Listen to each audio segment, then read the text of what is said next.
far more condensed over into these firefights. Pachau still trying to navigate what's going to be going on with OG. They do have one of their members down, trying to go for it, making a second one down. Hard Peak getting heavily punished there.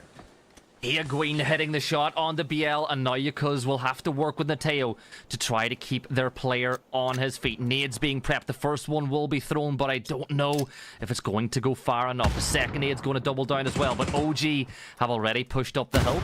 Rats on the other side of this fight. Ace's crew will lose 2 to the blue, as Sonics did make that fight happen on the southeast side of the circle, but Rats trying to use utility now to deal with 55. This fight has to end quickly. Both of these duos now know it. Utility is going to come out blind on one section of it. Grant Lannis' life getting harder and harder by the second. 55 says, no, we're just going to make the mad dash to the zone and try to gatekeep you out, while Sonic's still coming live over here into the south. Going to spot out 55. Instantly picks him up with the help of Despoon on the opposing side of this one. Now Rats have some opportunities and can make a move in. The problem is the hill recesses down into a completely wide open vision point for playing from Old Guard. Still trying to get in with what's going to be going on with Pachau over here. Numbers advantage in OG's favor, and this is going to be for complete control over the west. Old Guard deal with the west, and now they control a massive amount of space. Sonics up to 10 kills. 11 now make it as they control the south. All they got to do is deal with Not a Hobby and Rats, and they have got so much control of the circle. It's a 4v3v1. Kick does get the kill, and I'm going to say it, Sonics have played this game to perfection. They played themselves into a good position, Matt, because when you think, you know, just a couple of circles ago, we were talking about how problematic that ridgeline could be. Yeah, they just read it. They saw whenever Mercy made their move, they exploited it perfectly. Now, it's just about how much more influence they put in. Well, you hear us often talk about how hard it's going to be to get into that top 8. Notice what's already happening this leaderboard. Sonics at 17 points, OG back behind them at 11, but look at the 8th place cusp. It's 3, and then back behind that 2. Just 1 kill point being a massive factor for what our teams are going to be trying to deal with. Now, straight up, 4v3. OG in the west, Sonic's going to be into the east. Tig straight up in the middle of it all, and the circle pretty much favors both of them. Yeah, Tig's on the scouting mission there. He's literally playing the front line to just keep an eye on where the rest of the players are. Kick's got himself a P90, and he spots out one of the OG players off in the distance. So Sonics winning the information game and taking control of the circle. And I love this now, because what Sonics can do, 3 players can play off each other's contact and towards the center of the circle, and Kick can make sure that they don't get wrapped on from the north. It's really clever, and that's what you can do in a 4v3. A big part of this is going to be if Kick and Kaishin get involved. You can see that playing on this hillside, they're the outliers. They're the flank position, making sure that nothing's going on the side for Kick, and Kaishin's trying to see if he spots out any movement across this hillside. So no movement, at least coming up from Kaishin at this point, means the fact that he can feed over to kill Demo. Kind of, okay, they're probably moving more into that centered position exactly where you're going to be at. The problem is it's already a 3v1 in that category, and it's just going to get more complicated. Kick and Sonics can afford to have this back member kind of reading what's going to be going on with Kaishin, and OG can't. That's the whole reason why Kaishin is already having to make the move away from this position, realizing while they needed that information, they cannot just avoid the fight that's going to be coming in the center, and they need to have at least some type of equalized man advantage. Yeah, and they're playing a lot more separated than Sonics as well. You can see that Kaishin, as you said, is now closing in on Kill Demo, but Higuain is on the other side. So for them, they have to win the first engagement. If Sonics win the first engagement, this game is over. But I think we're in the waiting game now, Matt, as the circle will close. The teams are kind of not extending too far. There's the first throngs of war as Shrimsy does elect to fight, and Sonics begin to move north. Oh, with those shots, Kaishin looks like he's trying to eye back into that northern corridor. That is exactly what Sonics are wanting. You can see that they're trying to bulk up. They're sending 2 of their members, in Shrimsy and Tiggleton, back over to contend. Kill Demo playing the opposing side of it, trying to play a bit more into the north, provide some type of support. Everybody expecting a wrap around this hillside. Nobody wants to profile up on the top of it. That's where the exchange of bullets happened just 1 moment ago. Problem with it is, while Sonics do have the 4 members to 3, they are now heavily stacked up on top of each other, and a good set of like throwables coming out could be a big problem for them to have to contend with. We can see they pause for a second, separate back out. Now H1 and Shrimsy both moving back down to the south. They want to make sure that they're keeping a tight control on this one, but they can't avoid kind of the side pincered locations that could be coming out. They've seen Kaishin already dancing over there. Yeah, Kaishin's going to be evicted by the blue now as he will have to force his way inside the circle. Big thing for a team like Sonics in a scenario like this is to play the trade game, right? Even if you do have the sustain the first knock, as long as your shoulder player is there to trade it back, you're still in a positive situation. Kick with a level 3 gear in P90, I for sure will be sending him as the first man into the line of sight, right? You've got the level 3 gear. He can afford to be just that little bit more aggressive with these peaks, particularly with the fact that the weapons in the hands of OG are not really going to do a huge amount of damage in a quick 2-3 bullet spray. Look at what's now going on with Sonics. They've realized, okay, we kind of have an idea on what's going on with Kaishin. Let's be a little bit more hesitant and be more aggressive down in the south. Tig's now shifted over there with H1, playing a lot closer to the center southern section of the circle, while Shrimzy has now stretched himself outside of the zone and is looking, monitoring, making sure nothing's going on over there. This is all just an information gathering game, trying to figure out where the weakest part in the opponent's defense is going to be at. And with the way that OG is now having to line in, they're having to play much more into the north, and you can see that's now why Hugin starting to move into that direction as well. That means that this lower section in the south is being entirely surrendered to the Sonics and the hillside that's going to come with it. Every single time we can see H1 and Tig playing into this area, that means that they can start to wrap up and then flood the north if just one knock or shots start to come out. On the other side of things too, though, I think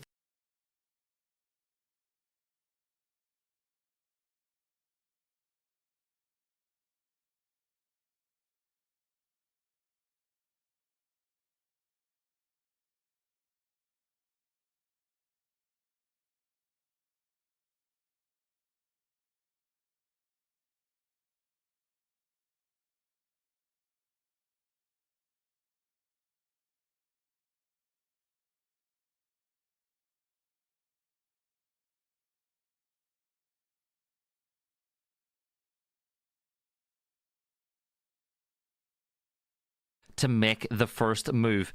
Here go tree. OG's not going to tolerate that one, so they're already going to be playing much more into the north, but that's funneling them right into Kickstart's vision. Playing it safe here. Here comes the utility pieces being thrown out. You can see that OG knows exactly how they want to take this one, but Sonics now coming more alive. They're doing a full wrap down in the south while OG is regrouping. This is it. Phase 9 in the blue zone is closing. 2 minutes and 10 seconds to center point. Kickstart with the most deadly weapon in all of PUBG esports as the rest of the Sonics take control of the high ground. The first battle's a big one, and Higuin gets the opening one onto H1. We're level at 3 apiece. Higuin gets aggressive. Higuin gets Shrimzy as well. It's all down to Tig, the thunder from down under, up against the might of South American PUBG. 3v2. What are they able to do? Tig goes prone map, but that's brilliant by Old Guard in the opening stage of this engagement. Leaving Kickstart back behind to defend that angle proved to be a massive problem for him. He just didn't get the vision that he needed.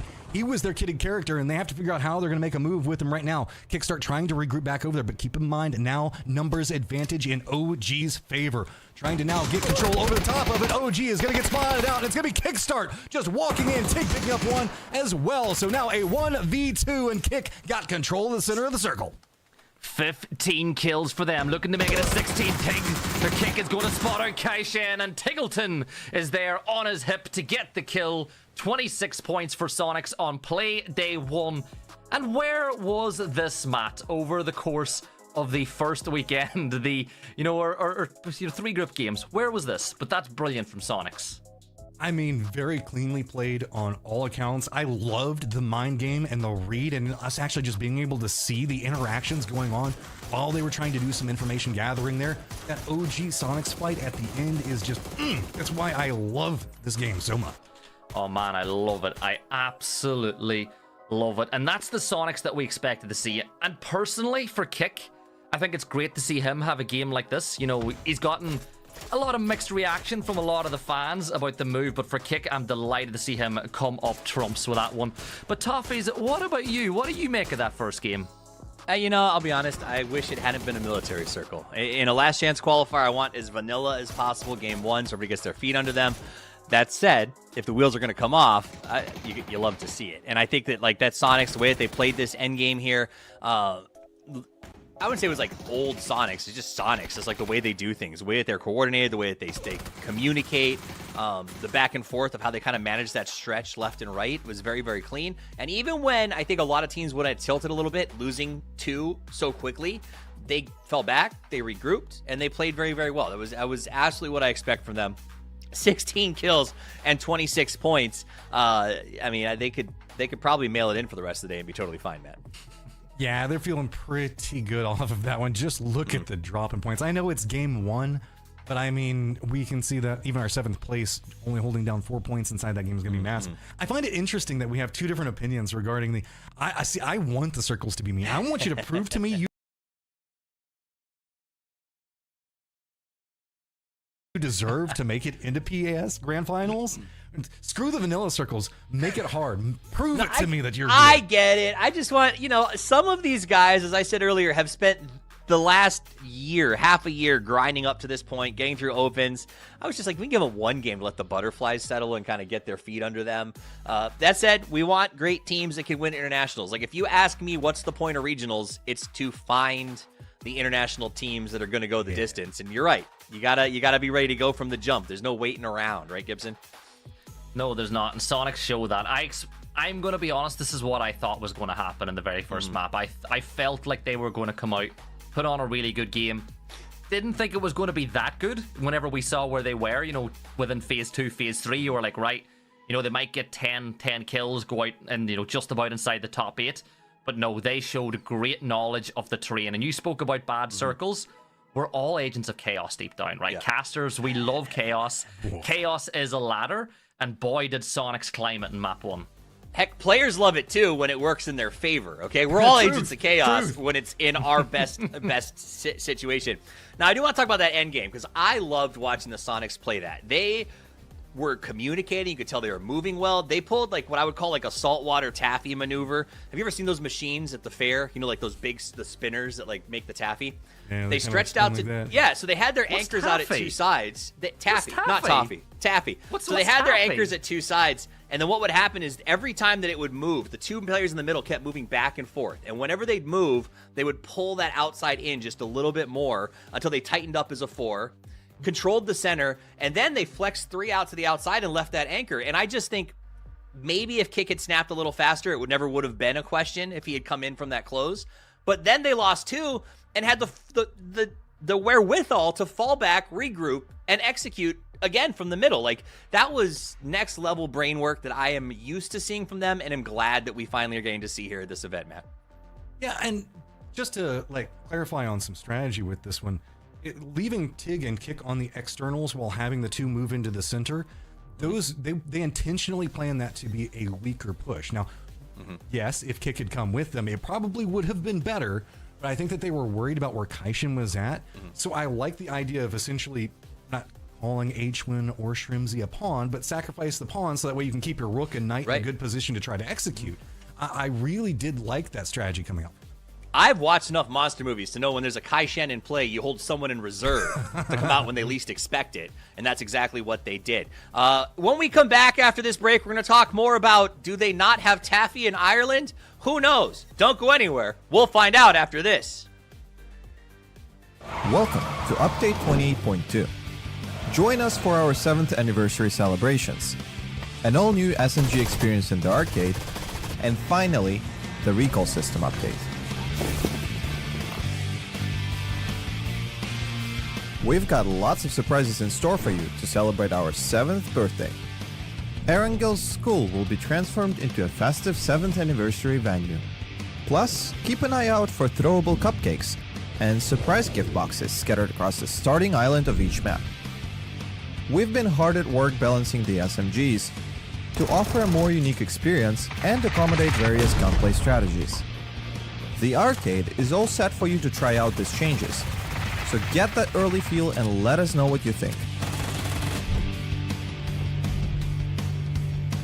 And there's more exciting news.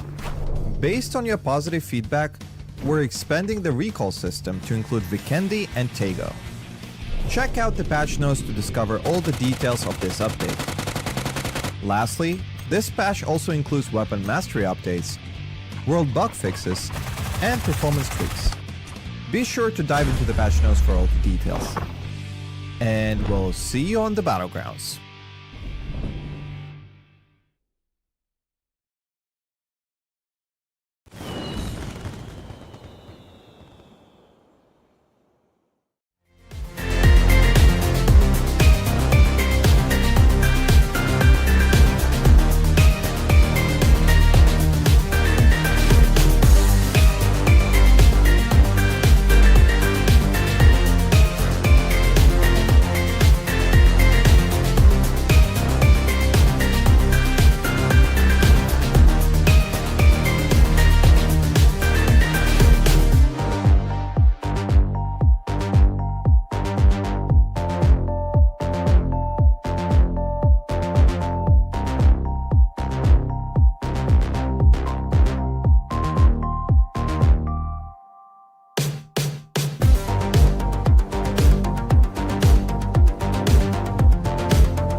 welcome back. We are only, well, like 45 seconds from game number 2 starting, because that's how we do it here at the America Series. Fast-paced PUBG action with Matt from Texas and Gibson not from the Americas.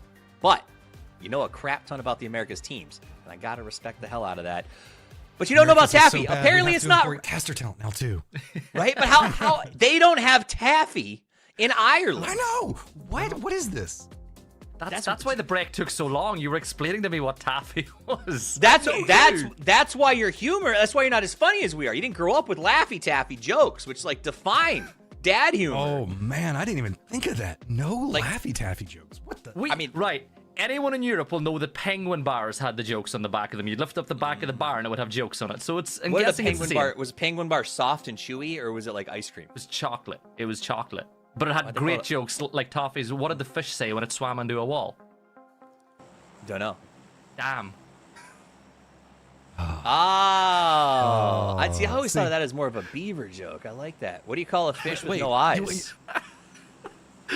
What do you? I feel so bad for the viewers, man. I don't. This is what they're here for. The PUBG action takes a few minutes to start, but it's getting underway. Game number 2. That was like a weird Christopher Walken. About to kick off here as we jump into the action, playing right in the middle. Last game was good. This one will be better. Penguin bar jokes are the best. I could do a penguin bar joke. 3 penguins walk into a bar. The 4th one ducks. Ha ha! Gibson, you're up. Oh my god, this is. You know what? I love it. I don't care what anybody says. I love that type of humor. I'm not going to be here like Poro and be like, oh, I hate it. Oh no, Poro loves it as well. Everyone loves a good dad joke. He does. Here, I got one for you. How does a cyclist train for a race? I don't know. He recycles. How does he recycles? Multiple. Wouldn't it be like how's the bike guy? That checks out. How does Lance Armstrong prepare for a race? He recycles his blood. Anyway. Oh, there's a lot of jokes on that one. We can't go into That's a deep pack. Wow, look at the circle. Okay. Okay. Calm down, Erangel. Up to no good. So we'll transition like the circle. I agree. I'm sorry. You've broken me. You've broken me. He just wasn't prepared for Laffy Taffy jokes. Okay. 3, 2, 1, professional. Zone's up in Stalber, by the way, Toffees, and this is a circle that, like Matrim, I really enjoy. It's not as bad as military. There are more roads that lead to Stalber. I'll say that, right? Like, the thing I don't like about military is it just means, like, a team that drops there has such a huge advantage getting to a good spot early.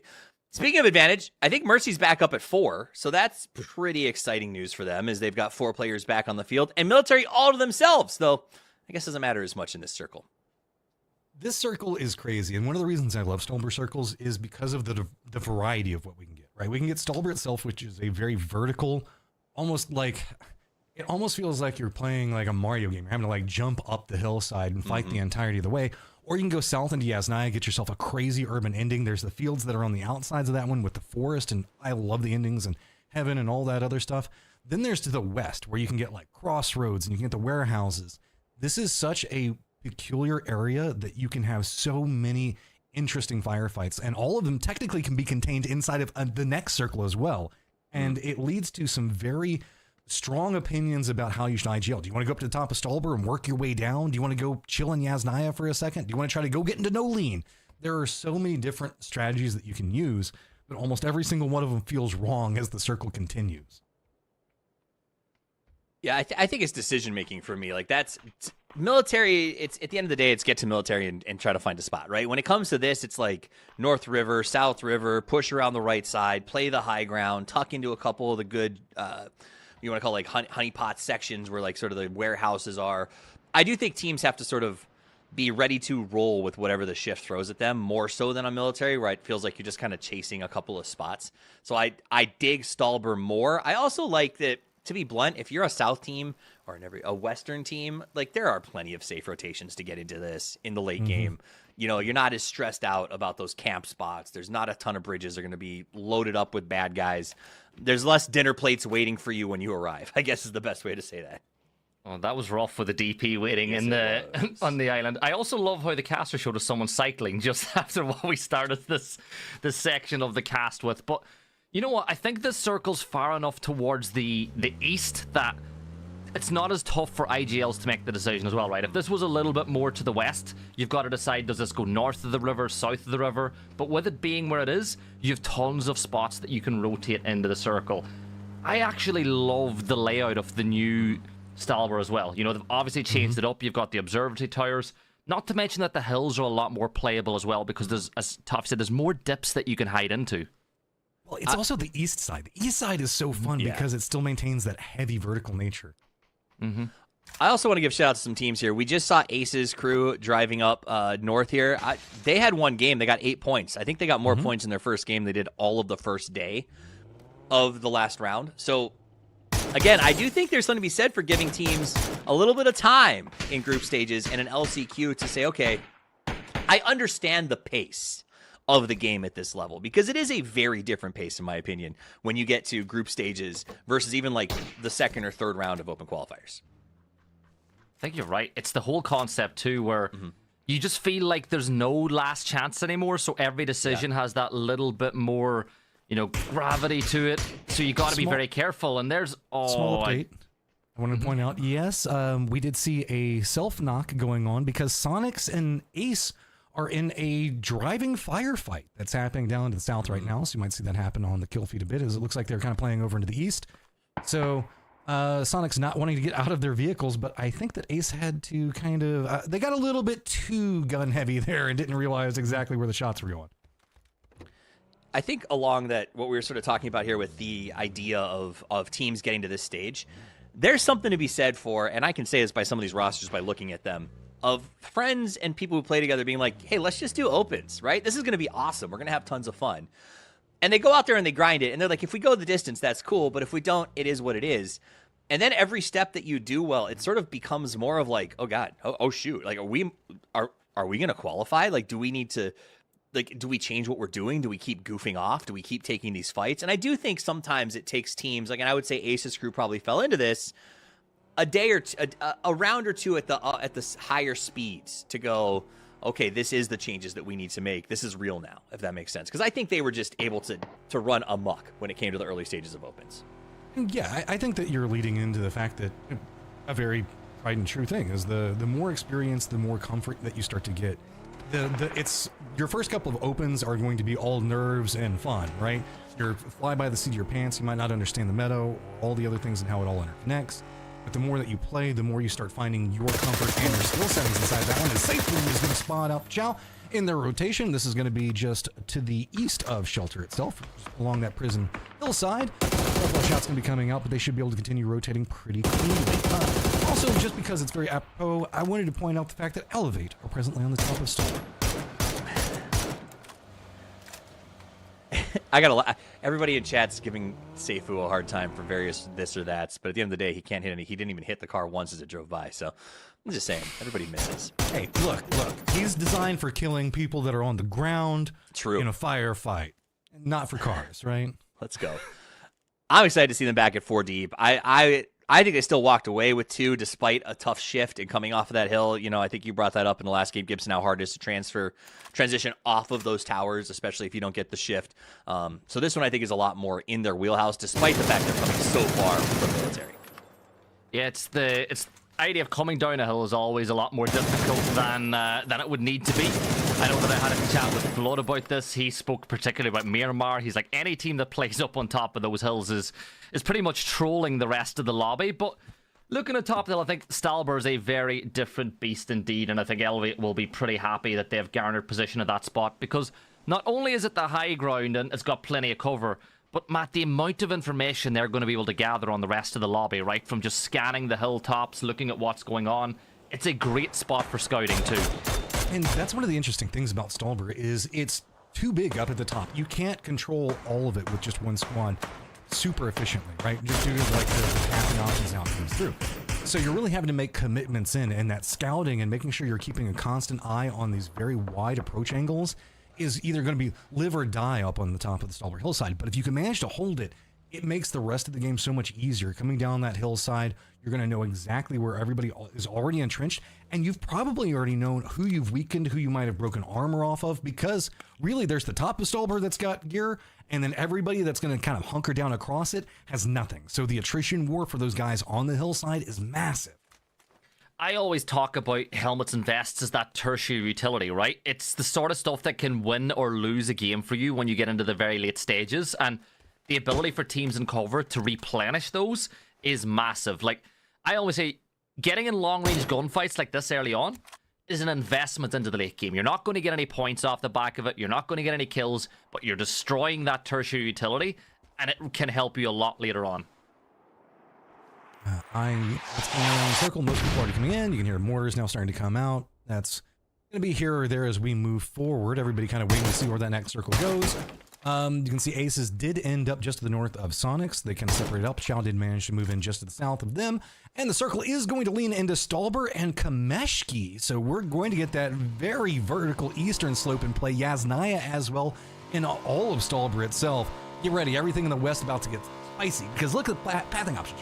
Right, you can go like south of the lake, or you can go north of Stolber, but that's really your only big option. Would you say, though, that this circle's best case scenario for the possibilities that we could have had, right? This is probably the most player friendly one. There's not too much water. There's no decision on whether to go north or south with a river. It's got plenty of land. I think this is one that a lot of the players will be okay with. It definitely allows you for the easiest rotations, because moving into the Badlands that are just to the west of Stolber can be extremely painful. And if we had gone south, just due to anybody having to move in from that western area, trying to cross those bridges, that would have potentially been a lot of small gate kept positions. So I do think that you are correct in that this is kind of the more friendly approach. I'm going to be curious to see how Elevate responds to this, because remember, they are our top hillside team, right? They're playing much more into hearing what's going on with Sonics and Ace, so they've been kind of monitoring that, and that's allowed 4NN to kind of move over onto that western slope. Not all the way up on the top of the hillside, but definitely in an encroachment zone. So that means that the first step down the hillside is now going to be 4NN, and it looks like Not a Hobby could be coming in back behind them. Yeah, they've extended out a little bit, and I think the push as well. Panella Good are on their way, and Shinboy should be able to spot them out as they make their way up the hills. Jam's going to take down Zillow's Ace's crew. It's kind of a exercise in misery so far for them in the early stages of this game. Nateo spots out Fake on the rotating. As again, if you're watching this at home, you can have the map stream open on a second monitor. I know that Matt and I will look at it quite a bit. The emergency pickup that's being used by Bondi de Gaio as well, surely they have to go towards Kameshki with this move. Yeah, and it's pretty open right now. We did have AKA kind of move into that area, but no, they shift down to the south. Looks like they're going to go for those compounds that are going to be over there, while Synergy is making a rotation for almost the exact same point. Ace's crew, you can see in their fortified positions that they're playing from, not the most fortified to say the least. This is one of the reasons we did see the knock, is they just kind of had to crash in. AKA moving out of Kameshki and going to be coming after this one. Jam looks like he's got himself a free target, but the shift on the roof denies it, and oh, that is painful to watch. Louise just said no. He just said no. He shut down Jam, and Zealot now will turn with his tail between his legs. He's trying to get out of dodge, but Sonics have the oversight on this one. H-Wim didn't necessarily have the highest or the best game in the kill feed, but he is the leader for SQ. He is the IGL, and he makes the calls when they matter most. Kick gets their second kill of the map as Sonics will start sponging up points, and all I'm going to say, Matt, is if Sonics keep sponging points, it's a good thing for the teams that are on the cusp. Yeah and no. It means the fact that if they have a bad game, they're going to have a way harder time making it back into this one. But as long as they can keep their points per game up, yes.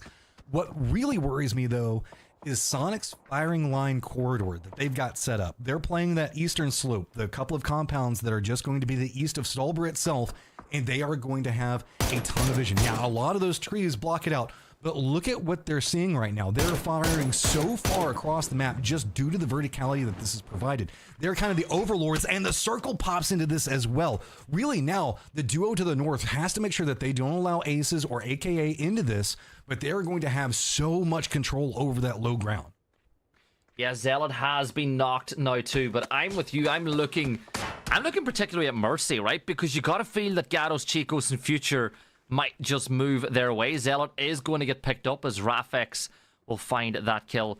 Gatos Chicos, they're on the move now. Keegan, Hooligan, Spotsy, and Justice. And the question is, where do they go to? If they can get ahead of Mercy, they'll be pretty happy. But it's a tough rotate they have as well. Because it's still mostly fields, right? We're still looking at those Yasnaya fields in that kind of southwestern area of the circle. So they've just got to make the play in. They do at least manage to make foot landing right up on top of this. And Spray's not going to come out, force everybody away from the window. Gatos Chico is going to go ahead and throw in a couple of the Molotovs to slow down the pacing and give them the capabilities to move in. Nade's going to land right up in front of them. They've got to be careful of those windows, but they do manage to run through. Those Molotovs do connect. Snake's going to fall. PWD has arrived as well, so it's a 3 versus 4 fight as Justice gets Sneak. Seifu is on the ground floor as well as the Gatos Chicos get a couple of players inside. Seifu does find the knock. Justice is actually going to go down to his own team's blue zone now, as well as the pendulum swings back in favor of Mercy. Sneaky. He managed to kind of navigate this one back in, get control back of that lower section, get into a position. You can see the rest of Gatos Chicos are just having to try to use the smokes right now. Seifu has kind of started to write this one back together. They just have to make sure that they play the angle cleanly, and they are. That's what Seifu. That is the impact this player can have. Gatos Chicos, it's all down to Spotsy. They know exactly where he is. 1 peeks from the ground floor, 2 peek from the stairs, and that is clean from Mercy. 4 kills for them. And I know it's only game 2, but it keeps them on the right side of that cutoff line, where they would expect to be. That drop from Seifu to end that fight, reading exactly where he was going to be playing along that edge of the stairs, man, that was so clean. So, other rotations, still, we can see that it is going to be Not a Hobby trying to encroach into AKA's territory. The remnants of Ace already playing in Kameshki. They're going to have to make a move as well. Almost everything's kind of calmed down except for OG, who's going to have to figure out how they're going to navigate this while Future is playing up to the north of them. AKA, you can see kind of looking up this hillside going, okay, what are we wanting to do about this one? As it is going to be Not a Hobby doing a longer northern wrap and roll. Is their vehicle rolling down? Okay, they did manage to ride it right before AKA is going to give it a shot. I just point out that in the kill feed, Santa has just killed or got a knock with a mortar strike. Don't know if anyone else seen it, but I did. And Slabby will get knocked. Yeah, there we go. Here's another one landing on the spot, and that does a ton more splash damage. So close. Here's the last one. It's going to land. It goes a little bit too far, but 55 are in a world of pain, but they should get everybody back on their feet.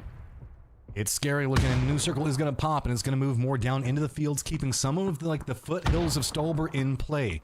So Elevate going to be looking down on everybody, trying to navigate the couple of dips on this one. This is actually a very open circle. Most of the trees kind of lean far more into that, I guess, in between P and G as well as Chow, and really kind of north of where 4 and Innen's going to be at, and to Elevate is going to be a very wide open visible section of this map that these teams are not going to want to move into. Yeah, Mercy with 4 points on the circle, or south of the circle. PWD has kind of secured that little horseshoe grove that you can play in. Gats picking up a nice kill from range, a point onto Future from afar as they look towards that shack, which of course is just about inside the edge of the circle. But Mercy are looking that way. 4 Nation will probably be peeking over their ridgeline towards that gunfight as well. I'm very curious as to what decisions the team at the north may make, because like you said, it's a very open circle in and around the center. You're better to play around the edges and feed your way in. Ooh. Well, we can see a couple of teams are trying that right now, as it is going to be Not a Hobby running right through the thick of all of it, and it's going not the worst, not the best. But most of the other teams actually ended up starting fighting each other, and that gave them an opportunity to sneak through this one. It's going, right? You were saying, it's not going great, it's not going bad, it's going. Kalnix will create the Great Wall of Smoke as Synergy attempt to push their way towards 55 on the edge of the circle. Good nade tossed in. Lopez has been knocked. The splash damage is found onto Slabby. He will go potentially into some cover as Shinboy puts pressure on the other side of the circle. Cluzera will get that knock on the Slabby, and 55 are dealt with by Synergy, who secure the bunker. Clean push from them. Just beautiful. They made it look simple off of that. Just steps in with the firefight. You can see that OG also having to kind of rotate off in the hills right now. Elevate still trying to exploit this high ground advantage that they have over P and G, and it's still pretty vertical over here. Sonic's now one of the few teams out, as well as AKA and Gaio, as Gaio's going to have to make a move into the west in just a second after they finish up all of this rotation craziness that's going on with AKA. Yeah, inside the blue, you can see that Rafex is in a bit of trouble as he's DBNO. Another nade's going to get tossed. 29 damage found on the splash. But But now Bondi to Guy will have to worry about the blue as well. Pydeem bleeding out. It's all down to Andrew and Hazelton. And the question is, where do they go? Because Sonics, I've got Shrimsy keeping an eye on this one as well. Yeah, this is, even if you win it, and this is still a circle 4, you can see the blue zone, it's not at that tickle stage anymore. It's going to be a problem that you kind of have to focus in on. Now, locked into position with multiple Overwatch positions that are going to be watching it. I mean, even Synergy can get some vision on this one after this firefight goes down and they have to rotate in. So, I also want to point out, Ace still has one of its members alive. You can see him up there in that northeast, just kind of creeping his way in, letting Sonics do all the work for him as we're going to move more into this roadside and even less cover, man. It's rough. I think Mercy are going to be happy for getting into the points at least. I think this is a position they should get points from, but when you try to peek over that ridgeline, problems might just arise. Elevate coming down the mountain, moving towards Sonics and Penella Good. And this is the thing, right? When Sonics see this gunfight and see Nox, they'll probably make their move as well. The Rats are wrapping in back behind this. They realize exactly where Elevator focused in on. So Rats are slow creeping in. They are aware that they have 4 in back behind them, but they don't have the chance to really just jump in on it. Sonics are being very, very bold and looks like they're trying to move into a gate position right now. See if they can stop all of these teams that are going to be trying to come down from the north. And Shinboy is doing roughly the same thing, moving right up next to him, barely dodges out that nade. I don't know if he knows where Shinboy is yet. Oh, the molly's going to land right on top of him. Yeah, Tiggleton's down. You saw the kill feed as well. A res situation for Sonics, who've only got 1 player in active coverage right now as they will go for the res. Shinboy gets his kill confirmed. That might just allow Punage to push down to attempt to get this res, but Grant Lantis will do a couple of taps with that dragon off as Rats pick up a point here too. Chun gets the angle. Chun wins. Elevate have now been eliminated, but that's not that for Rats. They've still got a couple of teams to deal with on the north side of the zone. But they also managed to take out everything that was going on with those foothill positions, where we saw that fight that was going on between Sonics, Tiggleton moving down there. So they have their foothold. Now they still have to contend with PNG, like you're talking about. Sonics are trying to move into that position right now. You can see Future trying to come in from that southwestern area. Rats just trying to start farming up over here, realizing that PNG is going to be the problem. Beat it in off of it. They're just going to go ahead and polish that one off in style. Go for the reload. Go for the res. 4-man up and in control of the north. Yeah, and that is... Danimon's actually still alive. Well, as I said, Danimon will get picked up by Martin. So we got 8 teams, 27 players still alive inside the server.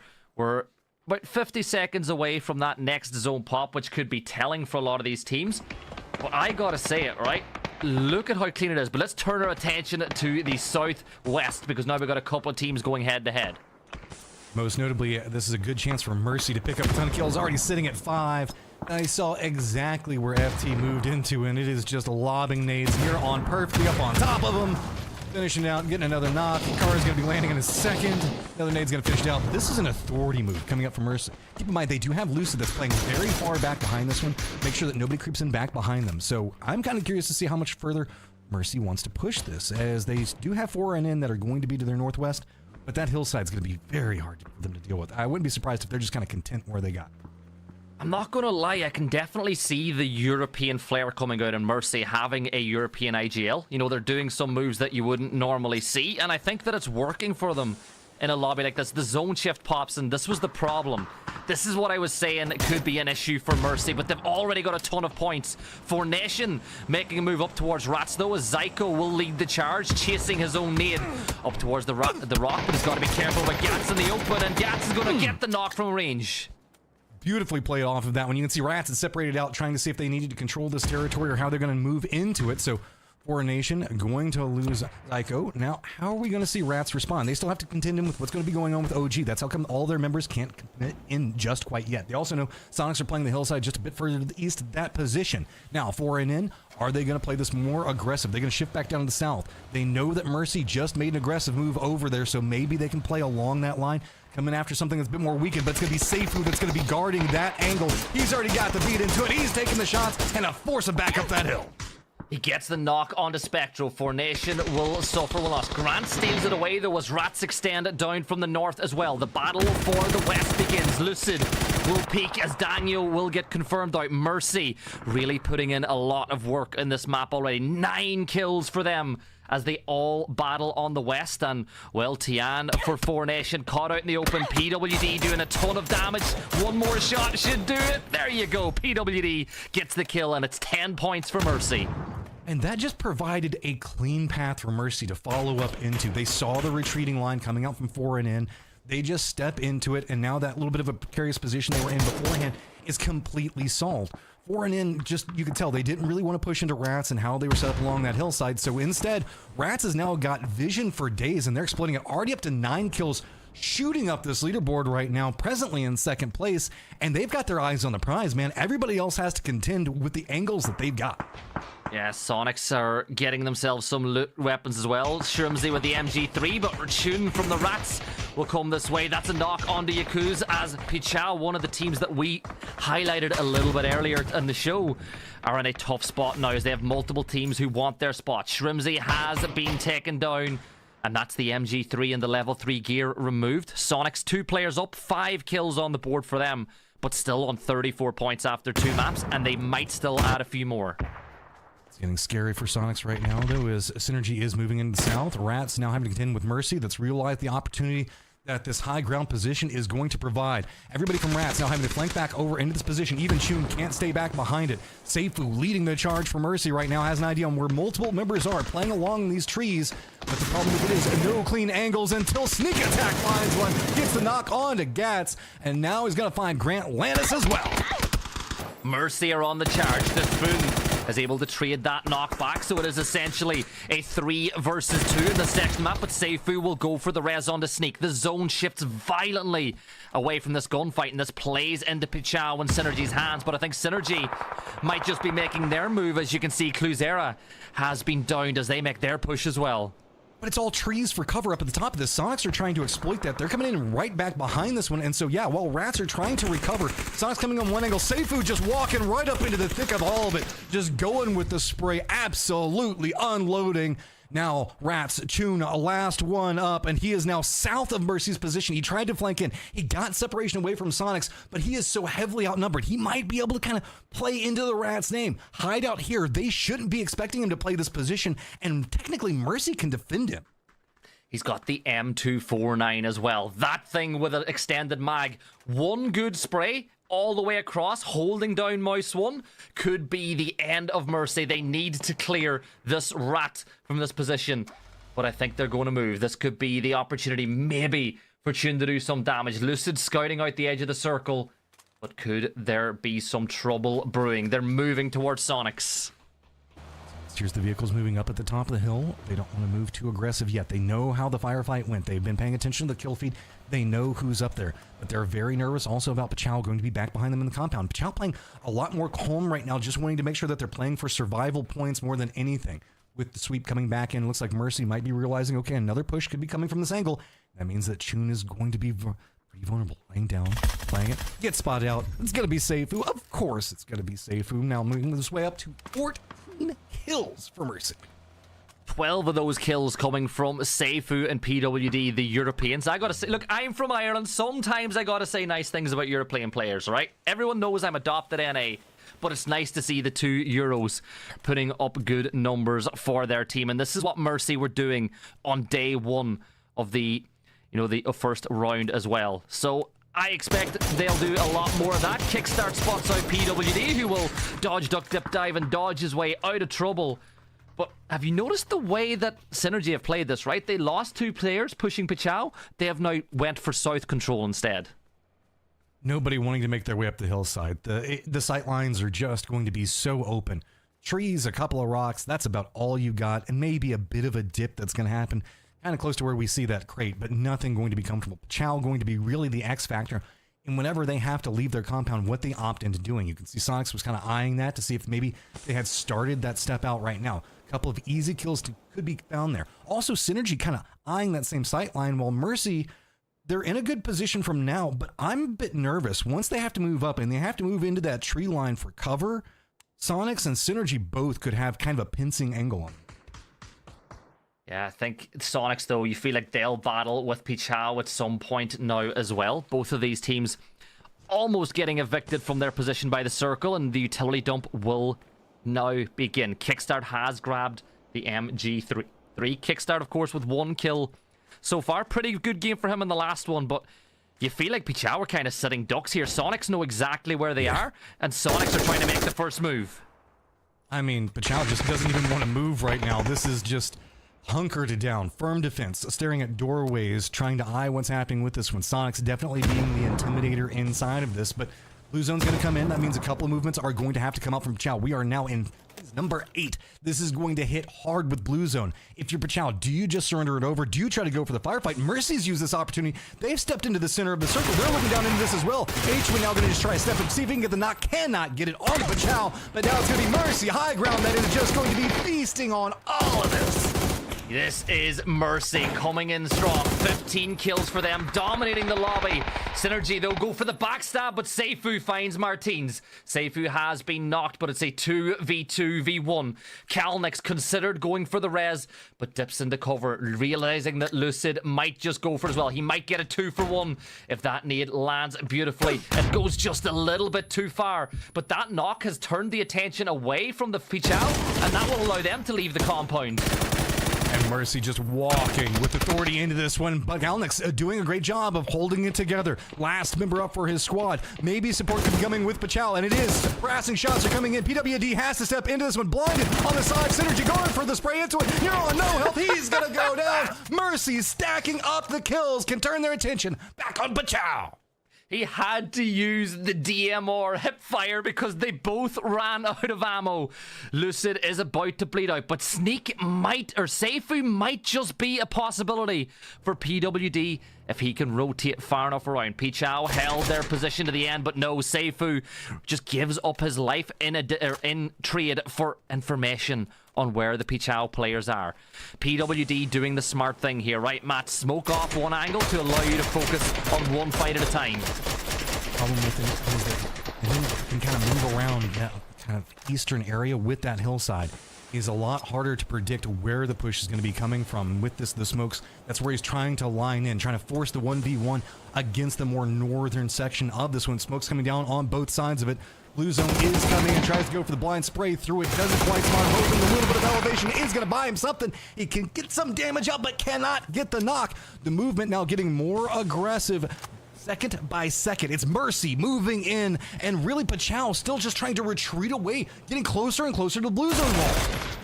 Matt, he's got no ammo. He's got 14 bullets left inside of the Mini, and he's got 33 left inside of the AR. This could be problematic. Molly, though, he gets the knock onto one. He's in a 1 versus 1 with 33 bullets to work with. Nateo will go prone. There's no helmet for PWD, so 1 or 2 shots from the M4 could be enough. The snake in the grass sees him, but PWD spot him the other way around. Goes for the peek, makes it look easy. Clean up, it's going to be Mercy with 19 kills picking that one up.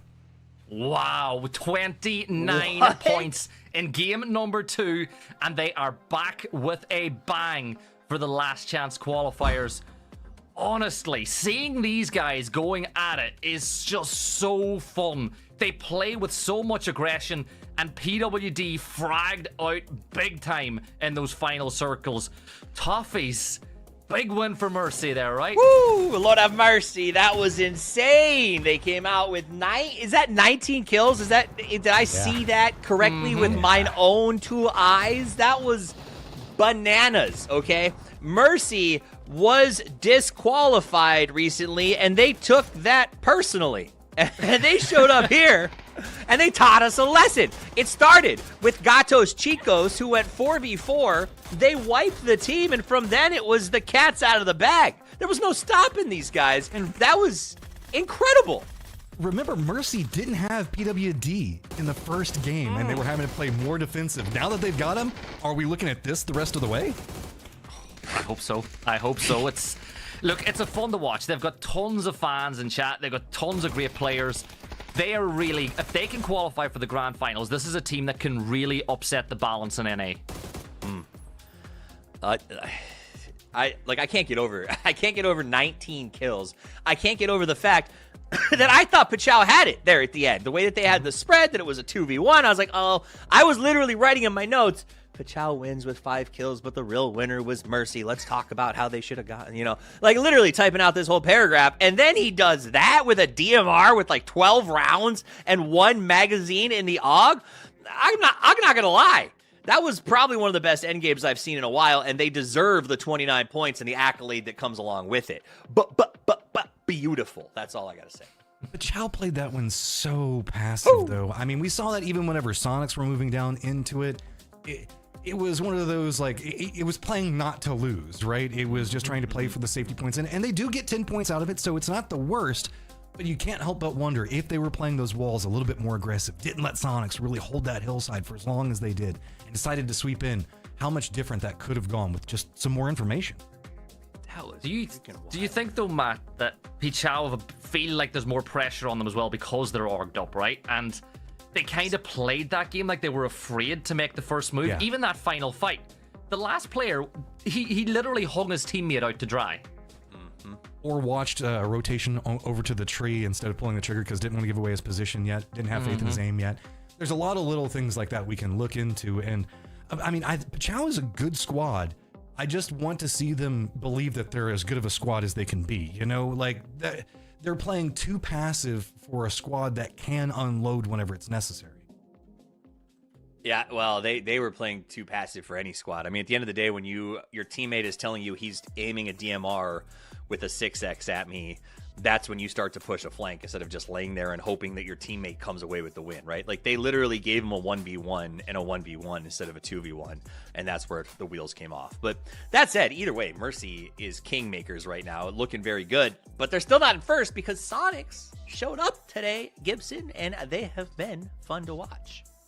Look, even in that last game where they kind of probably knew that they weren't going to win it after maybe phase 3, phase 4, they still hoovered up points on that eastern side of the circle, and that is something that Sonics are really good at, right? I still say Sonics are one of the top edge circle teams inside the world, and they showed why. Even in that fight that they got third-partied on with Pichao, if they weren't third-partied by Mercy, I am 100% sure they would have won that battle too, just because of they were holding all the right angles. I just like the idea of, like, if they hadn't been third-partied by Mercy, opening a sequence to a fight in this game, because you could use that for literally almost every single team in that game, right? Like right. They got 19 kills. Only 60 people are available to kill on this map. Do you want to know something? In fairness, I'll back up Gibson on this one. The Sonics were in an entrenched fight inside of a compound with a lot of smoke. I'm not saying he's wrong. They weren't necessarily. They had to assume that Mercy was probably going to push it, but they were hoping that they could finish it in time.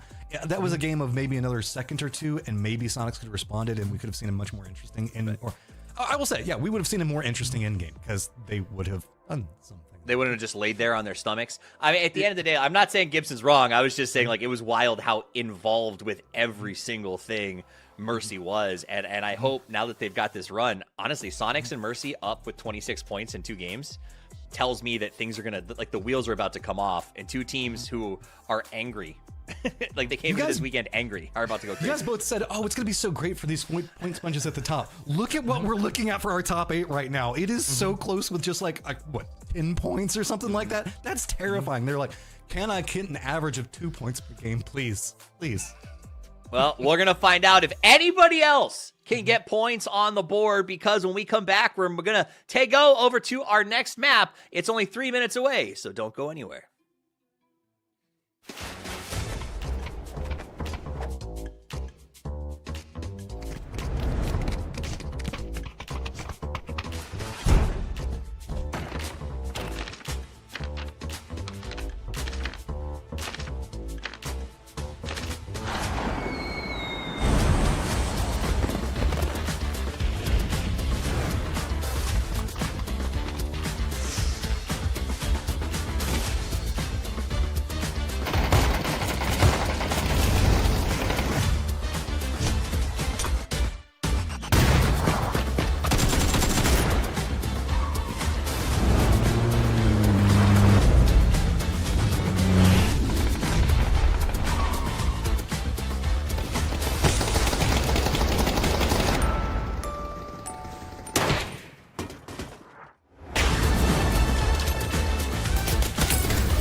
back.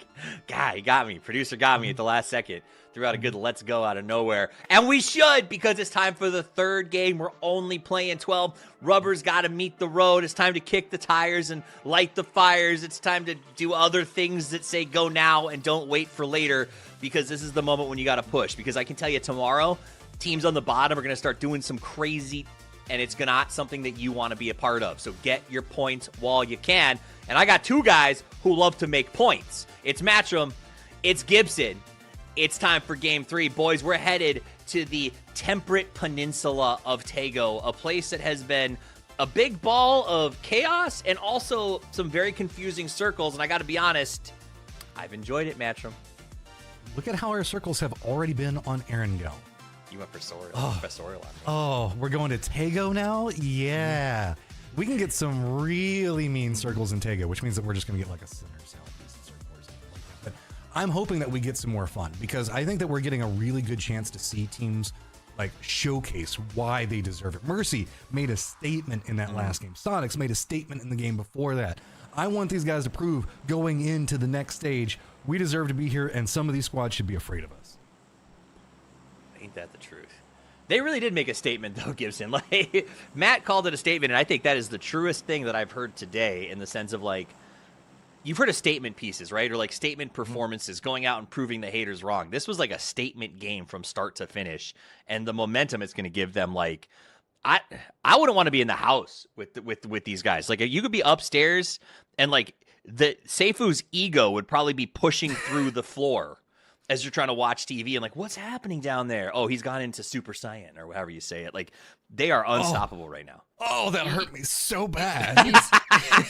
He's John Wick. He's back. He's kind of thinking he's back. Yes! Boy, is he back with a boom on this one. Look, I think they needed that. You know what? Settle their nerves, because say what you like, coming back into it today, as much as they'll be like, hoorah, let's make a point. You know, we're going to be the best team in the lobby. They didn't really get to practice this week the same way the other teams did. It was a tough one for them, so I think that they needed that one. They had their warm-up game, didn't go to plan. Speaking of bad circles, though, this one, Toffees, I actually don't think this is that rough. Yes, you've got a limited points of entry, but the terrain itself ain't bad. Yeah, I don't know, man. That backwards J, where you're already, I mean, sitting at 30% less playable at the very start of a game. You're right. Less, you know what? I'm going to go with less entry, too. Like, the way that you talk about that kick up of the J on the bottom of the peninsula, like, there's just not a lot of options here. I think the upside of this, though, Matchroom, is if you can get an E pickup, there's going to be a ton of places you can drop in on the south side of that circle that'll probably be completely uncontested. Yeah, the wall is kind of a benefit. Whenever we look at really this map and how cruel it can be, this is one of the nicer circles you can get, right?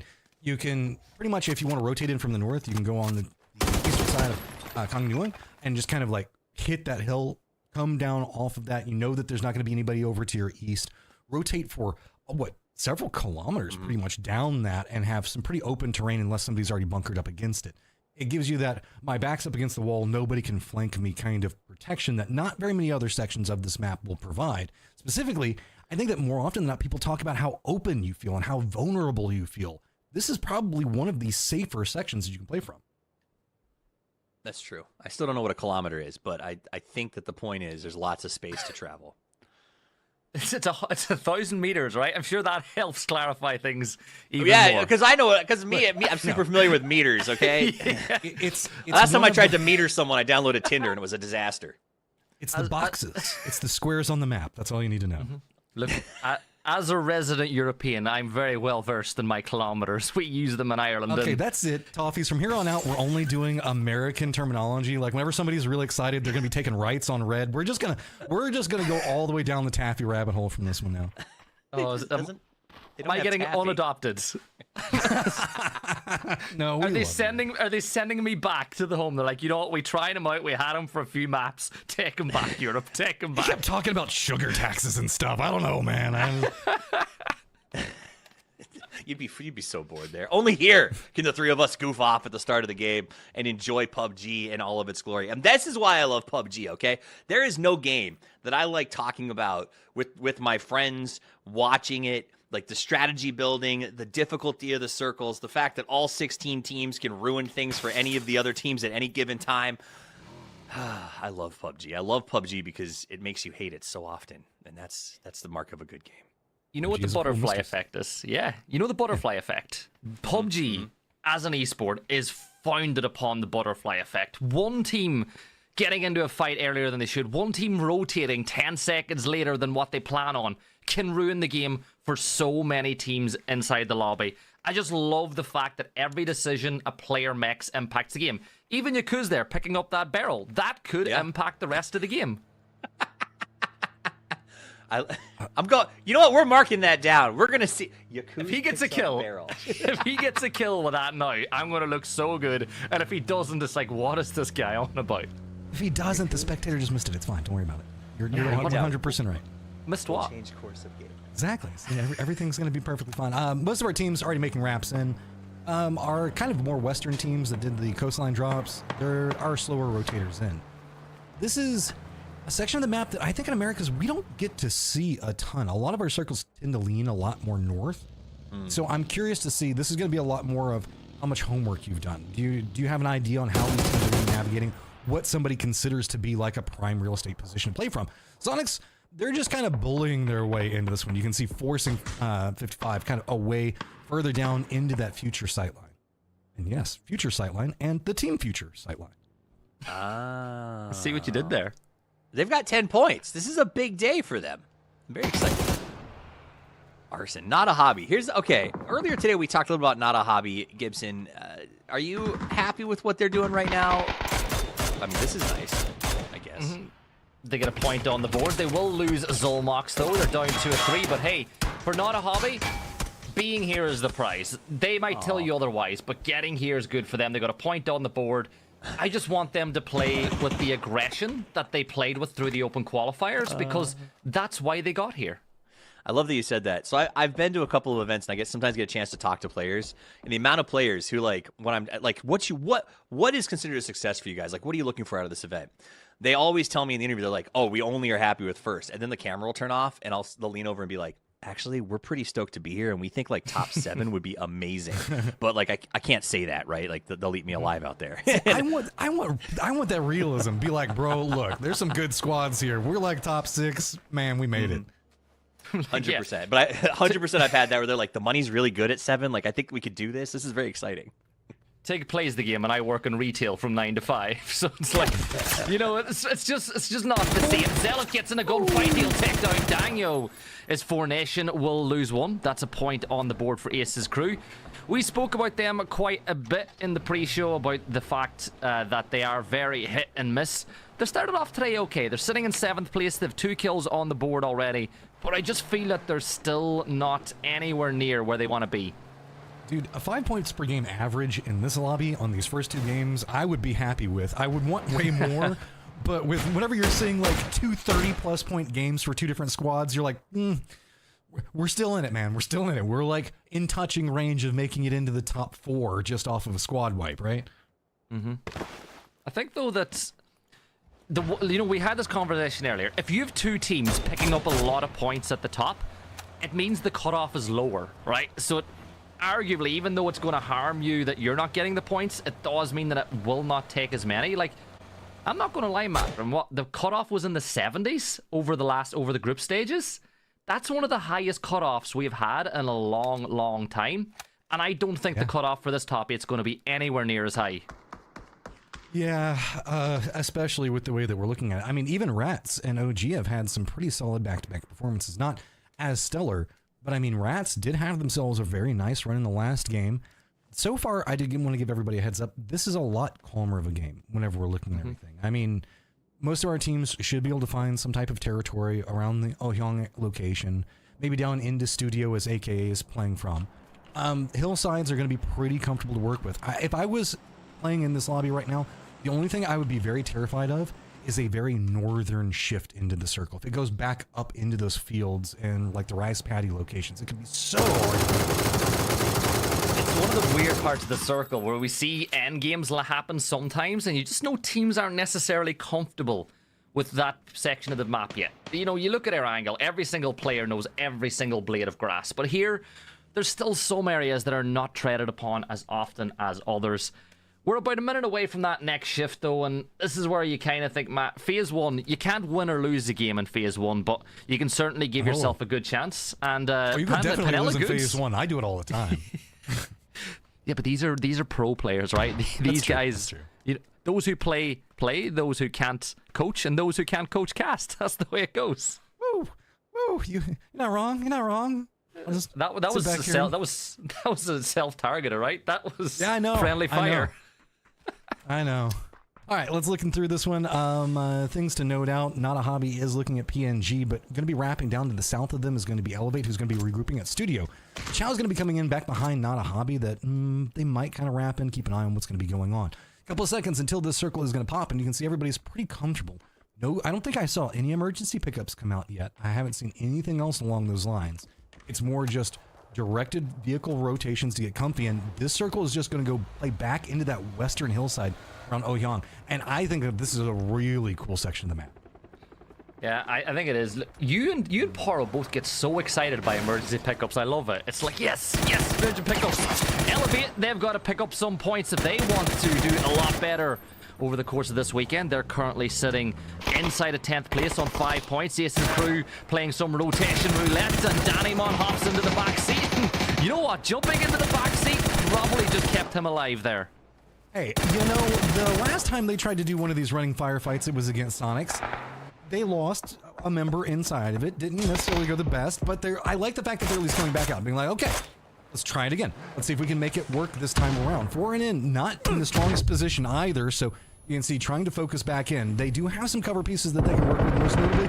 Also better sight lines for now, and some assistance also going to come back in from the duo.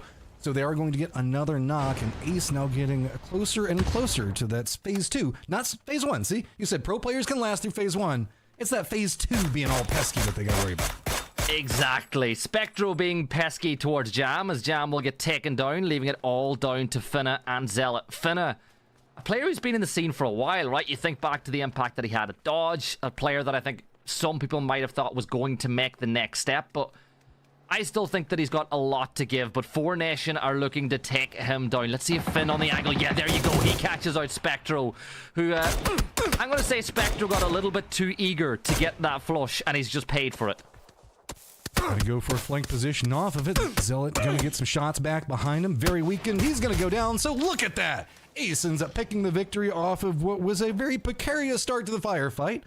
And I guess the benefit is OG hasn't decided to really exploit this yet. They wanted to. You can see they got really, really close to Finn's position, but they aren't going to be able to jump on him just quite yet. Yeah, here Gwyn scouting it out, looking at the crate in the distance. We'll see Zealot going for it, and it's all about waiting for the perfect moment, right? With the MK12, you need to hit a couple of headshots in a row. There's literally no recoil to deal with, and here Gwyn just doesn't fancy that opportunity at the first time of asking. Now that he gets back inside the car, there you go, it's an easier target to hit, and Higuin does hit those headshots, and Zealot will hit the floor. That's really good decision making. Yeah, I think was it a mortar? Maybe? Yeah. Yeah, I hear it coming in from somewhere, and Finn is like, no, I am out. I want nothing to do with this. He's going to be heading back out of the safe zone, wrapping into the north, and I don't think he should bump into anybody unless he comes up and Mr. Bondagayo, but I don't think he's going to go that far. No, I don't think so. I hope he doesn't, because that's pretty bad for them. If they do run into Bondi de Gallo, a team that you have high expectations for going into today, Bondi de Gallo, though, getting wrapped on by PWD from Mercy, who is a bit isolated. He's all by himself, trying to take control of the center of the circle, and Haston is falling back, and this might actually give PWD a couple more seconds to make a decision on what to do. This is that whole, like, being more bold. Taking those shots can buy you a couple of seconds here or there. Look, we saw a guy all rolling up right up on top of PWD. Those couple of shots have now given him the time to be able to retreat back. Seifu's going to come over here and be able to provide some assistance. The other two members should be able to wrap down, and we could have a multi-point fight coming through, or at least a pickup to get him out of position, get him somewhere a bit safer as the circle does pop in. Let's be honest, it's pretty much straight up in center. I do want to point out that area north of Future, if I remember correctly, is pretty open. Like, there are some trees, but I don't remember it. Like, it's not a plethora of cover to be had there. Yeah, you're kind of descending a slope into that position. Sonics inside of Ouyang, they've got The Gatos Chicos to contend with. Justice is going for a flank here alongside Spotsy, and the other two will hold as well. So this is where the Gatos Chicos are trying to play as two independent twos of each other. If one of the teams or one of the twos get into a fight, the other two are right beside them to help them out. They know that there's a team here. Yeah, I just don't think this is the fight you want to take right now. As a couple of shots are not coming in, they've already had one member go down. It's going to be Justice getting taken down, and you can see Sonics already knows this, and it's just going to be continued nade damage coming out. I don't know what they can do from here. I mean, if they were to retreat, they're going to be moving into the fields of Ouyang, and they're going to get picked apart by all the teams that are already trying to rotate. Yeah, H1 will confirm out that kill. 3 for Sonics now. Keegan is still alive. I rate Keegan as a player. I think that if he can get an opening knock, it might just turn the tide, but all these Gatos Chicos players are happy to just play on the lower side of the edge of Ouyang now. But Sonics, ever the way Sonics like to play, they don't want anybody in their territory at all, and they will not stop until the Gatos Chicos are eliminated. Like, Sonics are the living epitome of that, oh, you made this meme? Every single, oh, this is your compound? No, this is my compound. They want every single thing. They're so greedy with it, but it works time and time again. H1 was thinking about going for the drop down, decides against it instead, and gonna go ahead and go with the 2 follow-up, and that's a lot cleaner and more comfortable. They do lose Shrimsy due to that one, though, but, I mean, they're still in cover. Nice shots coming out from, what was that, on the outside?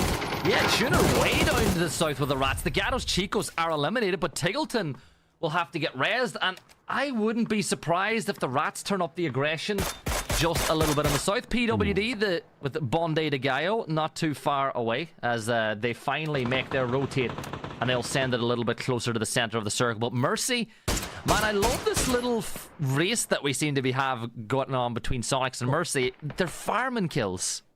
I want to say I love the fact that Mercy didn't make a committal into pushing into the circle, instead regrouped right on the edge. They wanted to deal with the squad that was closest to them, and now they've got a lot more control moving down into those no man's lands that we were talking about. We saw just in the last game how they can exploit those wide open sight lines because they move so quick and so efficiently, and they're going to have the opportunity to do that again in this game, provided the circle stays that direction.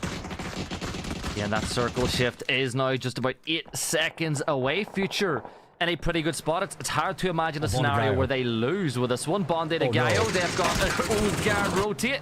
Zone shifts north, and look at the spot Mercy are in right now. And 55 esports have... What is going on? You just gotta go. There's no cover. You just gotta send it into what you think could be something useful. 55's got some high ground. They can take some shots into it, but they don't have clean sight lines because of the hills. They're trying to run down into this, but OG, you can see, doing a great job of using that small lip for some cover and really denying 55's advantage. Slabby hitting the nade onto that is going to provide an opportunity. Let's not forget, Bondagayo was back behind this one when this was going to be going on, so they're trying to get some peppering shots in. Mercy can also see a little bit of what's going to be going on with OG, as well as Future also looking up into this. So 55, for as much as they want this, they can't go for it. And don't be surprised if Sonics decide to go north, you know, to the northeast side of the circle, as well as they want to take the position that 55 are playing. So a lot of these decisions could just have an impact yet. 55 esports got to be careful of their south. Bonde de Gallo did get the res off in the midst of all that mayhem inside the circle, but there's so many teams that need to migrate in that it could become a big problem. I think that some of the teams that are on the south edge, like your Futures, you know, like Not a Hobby, they're the teams at most risk now with teams rotating their way. Here's Sonics making their rotation, and there's going to be 55 that spots them out, taking a couple of shooing shots, and of course more into the east. AKA now trying to make their rotation right next to Chout, who's not inside the safe zone yet. This is more seeing if they can pick up a couple of kills in that rotation. Not going to be rewarded for their patience, but keep in mind there's not a lot of good moves to make in front of them as well. AKA is going to stop to the west of their position. Synergy is just going to be a little bit to the northeast of that, so you can see crossline firing coming up for the Rats as they're going to be threading the needle right in between both squads. Going to lose to Spoons due to it, but this is going to be a very bold rotation that could have a massive reward if they can get into position. Yeah, Rats now, they've got a bit of a spread. They're trying to find somewhere to play inside the circle. Future making as much noise as they possibly can. Terrazoka can see Kalnix in the distance, but he gets a knock onto Nateo as Pichao will lose 1. And this is pretty bad. You've got AKA pushing towards Mercy, and this is... You know, I don't want to be fighting Mercy with the way that they're playing lately, but let's see what AKA can do. They're coming into this so blind. They have no idea that they're going to be playing into this position. Nade's going to be landing right up on top of them. Behind this, Elevate is going to be wrapping into AKA to make this even spicier, but great ult come out from Mondegao. Getting the spray on the one, unexpected, but it's just going to be a quick spin to finish that one out. PNG going to go ahead and get the dip, as now we've got Elevate wrapping in right back behind AKA's. Mercy's collapsing in on the other side. Yeah, Vegas is pushing this way as well. It's a three-way dance up on the edge of the circle. One is down. Seifu and the rest of Mercy Gaming want to clean up the team in the middle to make sure nobody pushes their way. This is a big battle for the Northwest. Seifu will put a beautiful nade up. He gets the flush onto Rafex. And Elevate, it looks like Elevate are bailing off of this fight. The way we see Mercy play these tree line fights is just so freaking clean, man. I don't even know how you... They just cover the outside angle so well that they deny. They realize the pathing and how the terrain all stacks up together. And you can see on the map, it's just a straight up funnel into Mercy, and they've got the defensive line the whole way. AKA is just stuck here. Elevator's starting to realize we can't get into position yet either. What are we going to do off of it? Pachal rotating up into the north might be the only thing that could provide a reprieve for these other squads, but they need to make that fight happen. PWD's got a straight beat on them. Yeah, Nade being tossed PWD's way. This could be a spot of trouble. And Santa does a ton of damage, but there's PWD getting the knock onto BL. He will get that knock, but PWD is putting in some work as well. Sneak attack gets the off angle and gets the flush. One member of Mercy, DBNO, but this could be the signal now for a push from AKA. They've regrouped on the south side of the circle, and, well, it looks like for Pichao, this was the wrong decision to make. They were eliminated. But Sonics, they've moved exactly where I expected now. They're pushing towards 55 with 2 players up. PWD with as many D's in his name as he is expecting to get kills per game, it feels like right now. AKA now trying to make that wrap in between Elevate. Not a lot of other options that they can really do. The vehicle's going to explode in front of them. That's going to deny out their cover. Here comes Mercy back behind him. They're going to have the open angle into it, and you can see it's just... What do you even do? Mercy already at 7 kills right now. Keep in mind, Sonics at 6 as well, so that means the Sonics is still holding on to first, but this is definitely an arms race. The amount of kills that these two teams are getting is nuts right now.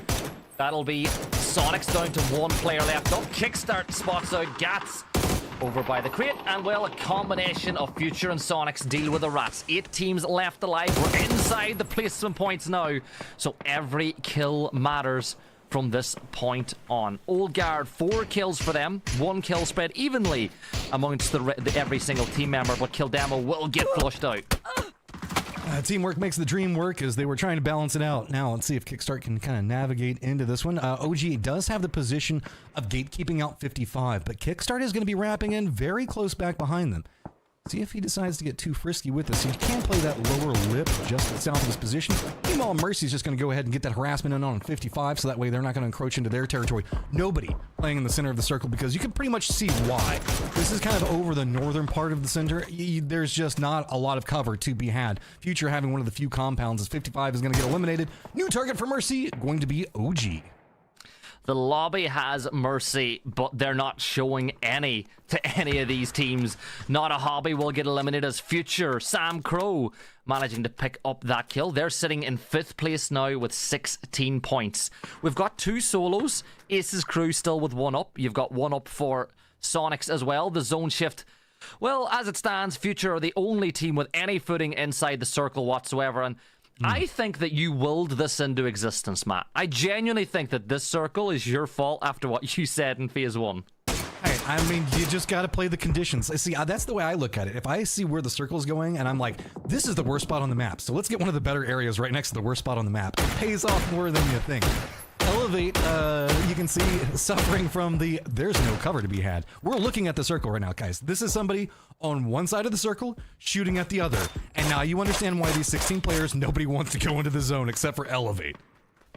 Seifu's just got another knock. I would love to see what his average damage is every single round he has played so far. Sam Crow's got the angle of the Sonics. This would be a 2-point kill if they're able to find out Kickstart, who's made himself a little car fort outside the zone. Shinboy is going to fall at the hands of Terrazoka as Future are fighting on multiple fronts, and they can, right? Because even if Future sustain a knock here, Matt, they've got the cover to get the res off. Sam Crow's really the only one who's at any real risk. We're still looking at a super compacted leaderboard. I want to say 17, 16, 14, 14 for our top 8. Moving on to the grand finals that are going to be next weekend. Keep in mind, we also still do have more action that are going to be happening tomorrow. But we still have the beast that is Mercy that have now wrapped over to the eastern part of the circle where we saw OG and 55 playing from a second ago. Now just trying to put a firm stranglehold on everything. They know where the strong squads are, and they're trying to take them out before they even get an opportunity to move. Yeah, they want to play the dirt road as well on this side because they realize how open the other side of the circle is. Seifu is ready, waiting. Seifu gets one. Seifu does a ton of damage onto the other. And he dips back into cover, realizing now is not the time to over-aggress. Kai Shen's going to get spotted by PWD, leaving it all down to Hyeguin. The explosion does even more damage. And the blue will compound the misery. No mercy. Clearing the section of the map. Old Guard getting torn apart. They can't even move into the zone. You can see, I think that he's just going to try to wait this one out, feed it over to blue. There's no real option on moving out. Kickstart is going to be the beneficiary of that. Now creeping in, he's going to be finding himself inside the top 5 as we have 2 solos. Mercy at the top, Elevate getting picked apart between Mercy as well as Future to the south. You know, if Mercy didn't have a single placement point, they would still be in 2nd place. That is how many kills they have gotten inside this lobby. 15 kills this time. They've already got a 19 kill chicken dinner, and I wouldn't put it past them. Particularly, just this game. Yeah, they'd be in 7th place just off of their kills. That's crazy. It is so good for them. But if the zone shifts north, which it should, Future need to move, and this is what that decision from Mercy to take this spot could really pay dividends. Let's not forget about Finna. Finna's done a great job for his team to get some points, and there's the Mercy shift. All right.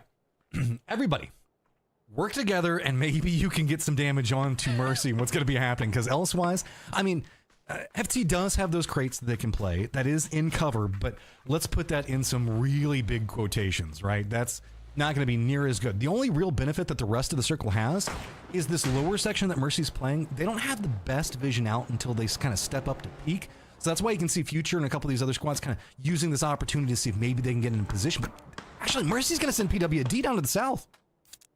I love this. But Kickstart could be the problem, right? Kickstart's been in this position for a long time. Future know that Kick's there. But do Mercy. They've got to make sure that the section of the map is completely clear. And I have seen Kick win 1vx's for fun. Finna on the other side of the circle. His position's much worse. It's much more untenable. They know where he is. You know, he has to use these smokes. He just is praying he can get up to that next rock and hit that Z key and go prone. Elevate kind of getting more of the vision game going right now, as you can see, being a little bit more bold with Mercy playing that dip, and you can see the favor that's been provided. Kickstart wants to try to get a kill out of this, but you can see there's just too many firing lines. Mercy's got those kind of set up to the north, and they're going to be looking in on him. And yeah, I mean, that's not much else that he can do, so he's just going to go down to the zone, as we are going to see Mercy, Elevate, and Future, our top 3 teams. Kick got an extra kill on the board. He also got Sonics into the top 4. Great bit of salvaging from Kick, but Mercy have such a good position. This is all open fields and rocks, though, from this point on. This is what Tego can fall into. A sneak attack can use this rock to peek towards Future, and he sees exactly where HG is. The only thing that I will say is we are now in the Dragunov danger zone, Matt. Any headshot onto a level 2 helmet is an instant knock. Elevate is hardcore focused on Mercy. They know the fact that that is the threat if they want to win this, and they do have a bit of an angle into this. Every single time you see sneak attack going for that peek up, it's Elevate that's harassing that angle. Mercy can't really push the cleanest up that hill, so their focus is predominantly back down on Future, and Future is just hunkered down, wishing everybody else would look at someone else other than them, because kind of the way it's going down is Shinboy is repositioning. He wants to play a bit more to the south and make sure that he's protecting that angle, but no clean sight line for them to work yet. This is a big game for Elevate as well. They're inside the top 3. They have 2 players up. This is a really good opportunity for them to kickstart their day as well. But Future are rotating closer and closer to the circle. Headshot landed by PWD. He has 5 kills this time. 5 for Seifu as well, as they have 10 between them. But you feel the big thing for Mercy is they need to make sure that Lucid keeps tabs on Elevate. Lucid's job is to watch Elevate. And he keeps getting more distance to work with. You can see he's getting a lot more I guess, comfortable shifting up that hillside. Shinboy is trying to maneuver into where he can put some type of defense up against what Future's trying to do. Future, they're sitting on 5 kills. They've been putting in some work. They've just been on the more, I guess, quiet side of the map, while Mercy's been kind of running amok into the north. They've been kind of what's controlling to the south. They got themselves that good compound. They've managed to get into a circle, which, let's be honest, was pretty hard for them to do. They managed to realize the navigation points that they needed to take and are going to find another path into the circle. Just stacking up Poro's used car lot over here to find themselves another way to find some type of defense. Yeah, parked like Poro there too, didn't they? They parked right up against the rock. Balefrost from Elevate. You know what? Even though he's got this rock for cover, he's actually got a decent bit of terrain that kind of funnels their way too, which means that it's very difficult for Mercy to spot them out. But you feel like whichever team engages with the other one for... Oh my god, Lucid, what a nade over towards HG. And now Future are down 1. And this is a problem, because look, Elevate are pushing. Elevate have read the kill feed. They know that Future are weak, and they think this is their best chance to get some real big points at the end of this one.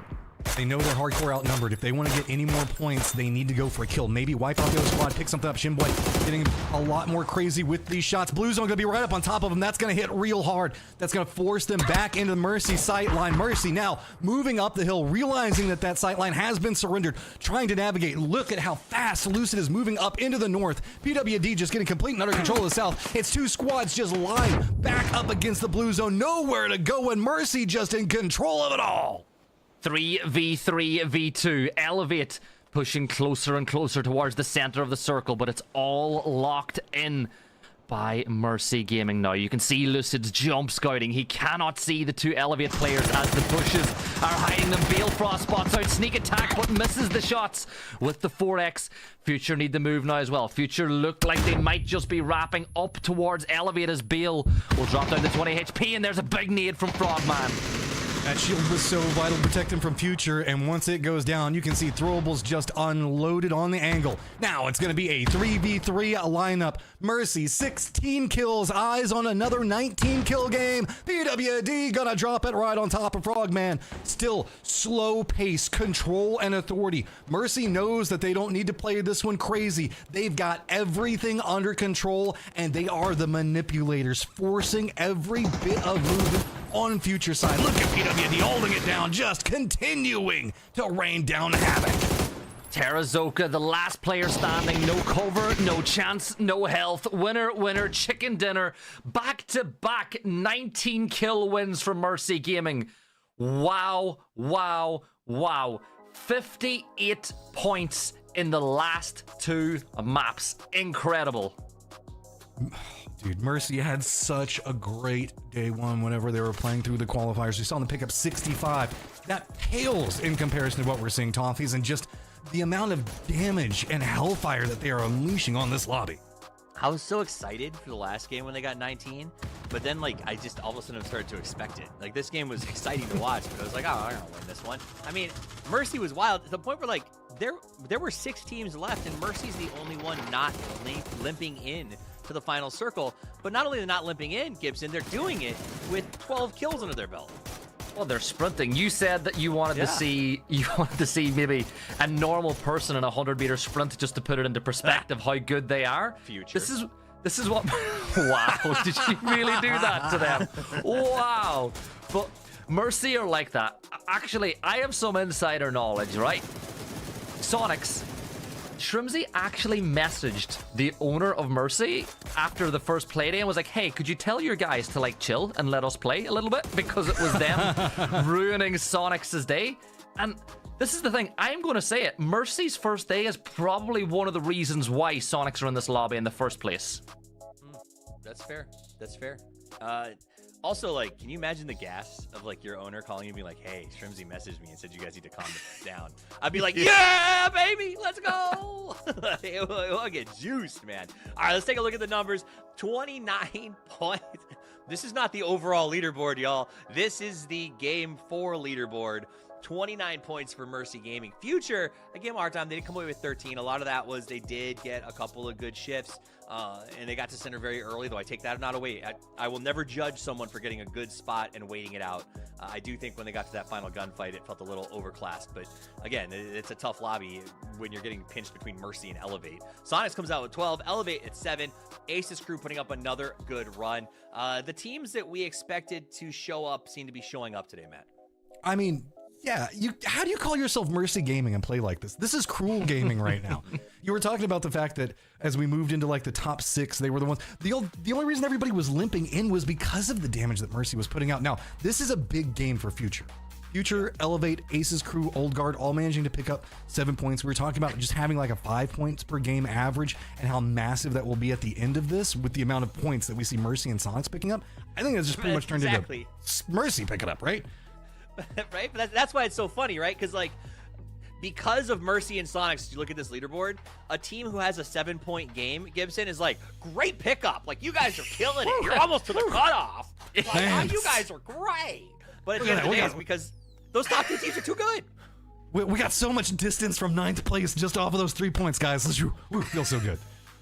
Oh, it's so bad, so cruel. It's cruel, but it's real. Like, that, at the end of the day, that's where we're at. 3rd place is Future. 3rd place is Future with 23 points because they're going to middle and holding, while Mercy and Sonics, 2 edge teams, are unleashing chaos. Like, the 3rd circle of hell breaks open every time these guys show up, and you're just caught in their playground. And it's absolutely wild to watch. I am saying though, I like what we're seeing teams like Rats do and what we see like Old Guard trying to pull out. They're not playing passive. They're just getting caught in some of the worst crossfires you could possibly want to be involved in at times. And I would be very intrigued to see how they maneuver out of this one and if they start playing maybe a bit more edge, because we've been a very center meta right now. Yeah. And that's what Rats and them are playing. If you kind of step away from that and play on edge, maybe you might be able to find a couple of kills here or there, and that's really all you need. I'm going to put this in perspective for you guys as we get ready for the break. 8th is the cutoff. Top 8 goes to the grand final. Bottom 8 goes home. 14 points is currently the cutoff, which means that anybody can make a bounce back, and we're going to see if they can. The next game starts in just about 5 minutes. We'll be right back after this short break. That sounded way too commercially.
welcome back, PAS3. It has been a wild ride so far, as Mercy and Sonics have been the poltergeists of the lobby, gobbling up points like they're cookies coming out of a jar to a big blue monster. And I gotta be honest, Matt, I'm a little angry they've created a culture of fear among the rest of this lobby, because everyone else is sitting there going, hey, 7-8 points is good. And here's what me and Gibson were talking about during the break. Most of their points, when you look at 3rd, 4th, and 5th, they're coming from placement, because that's the only thing those two teams can't steal from you. They can steal all the kills, but they can't steal placement points. Yeah, yes, I can see that the mindset and how it could lead into that. I just get nervous with the way that the circles go into of trusting getting placement points, because our circles have been pretty open to end, as Gibson was picking on me about, is apparently I keep summoning very open-ended circles that Mercy is just exploiting. I would be afraid that my location, while it's going to be close to the center, is not going to be one that's going to be where I'm going to even be able to make it into the top 6, right? Yeah, I do agree that placement points are where we're seeing our teams get there, but that feels like that could be a lot more nerve-wracking way to get there more than any other way. Anything in a lobby with Mercy right now is a nerve-wracking way to get there. Let's talk about the map we're going to. Snowy Slopes of Vikendi. Game number 4 about to get underway. A pretty fair plane, which obviously means it's going to be a horrific circle, Gibson, as it has been challenging over and over for a lot of these teams. And honestly, all 3 games we have had very polar circles, right? Touching the very edge, unplayable terrain, requiring a lot of think from those teams that are dropping farther away. Was that a pun, by the way, the polar circles, now that we're on Vikendi? Was that... Are you taking credit for that pun? Or I was will it... neither confirm nor deny. This flight path could be a rough one, right? Because if this circle goes up towards Coal Mine, you've got probably the only bit of strange terrain inside of Vikendi. I think Vikendi's a really good map for competitive play. I feel like there's tons of cover for these teams to play on. I actually think that it's better for teams that like to play center on Vikendi than it is on some of the other maps inside the pool, but it all depends on where the circle goes. Absolutely. And honestly, though, there's no way to not have fun on Vikendi. I think that the driving is more entertaining, the transitions are more entertaining, and now the circle, Matt, I would say pretty gosh darn friendly. I mean, it really comes down to who can play the most elite, right? I can play the snow planes too. Elevate, though, I want to point out, has the center point pretty quickly in a circle that is going to be very rewarding for that. I look at a lot of our key points, Deca as well as Castle, going to be harder rotation points to get into, as Mercy's going to get control over to Villa. No surprise off of that one. I'm very curious to see, look at all the late drops that happened in the West in the rotation that is going to be coming. It's a lot of rotation. I made Toffee's laugh, guys. I made Toffee's laugh. You didn't see it. I did. Okay, so just so you guys know, I'm still trying to process Matt's pun, in which Gibson is sending me messages with dad puns inside of them that are uniquely just for me, which is, you know, I love that kind of stuff. I love that stuff like I love a good buffet, right? Not going to message me? Man, that's cold. I only send love to Toffees, though. It's different. Brutal. So, okay, we're back to Vikendi. We're talking about the teams who are on the race. And I will say, the upside, we've joked a lot about the sponge coming out from Mercy and Sonics. It'll probably continue. The good news there is I think we're going to have a day tomorrow where it is going to be a race to make that cutoff of the top 8, right? Today, we talk about the leadership. That's usually what starts these events. But the cutoff is where it matters the most, Gibson. And I think that this is setting us up for a real barn burner of a day 2. Yeah, you gotta forget, if your teams now that are on the bottom side of the leaderboard, you kind of have to just say, right, Sonics and Mercy are going to do their thing. They're going to get loads of kills. It's about maximizing our impact inside the game now. The only positive thing is a lot of these players are pretty long in the tooth now. They know what a lot of the rotating patterns are going to be like from Mercy and Sonics. Like, they're going to see this circle, and they're going to have a pretty good idea as to where those teams are going to be. So what do? I go somewhere different and try to pick up points off of the other teams, and we might just see a scenario now where a lot of teams are just purposefully avoiding the side of the circles that Sonics and Mercy are in, and it will lead to more points being gathered elsewhere.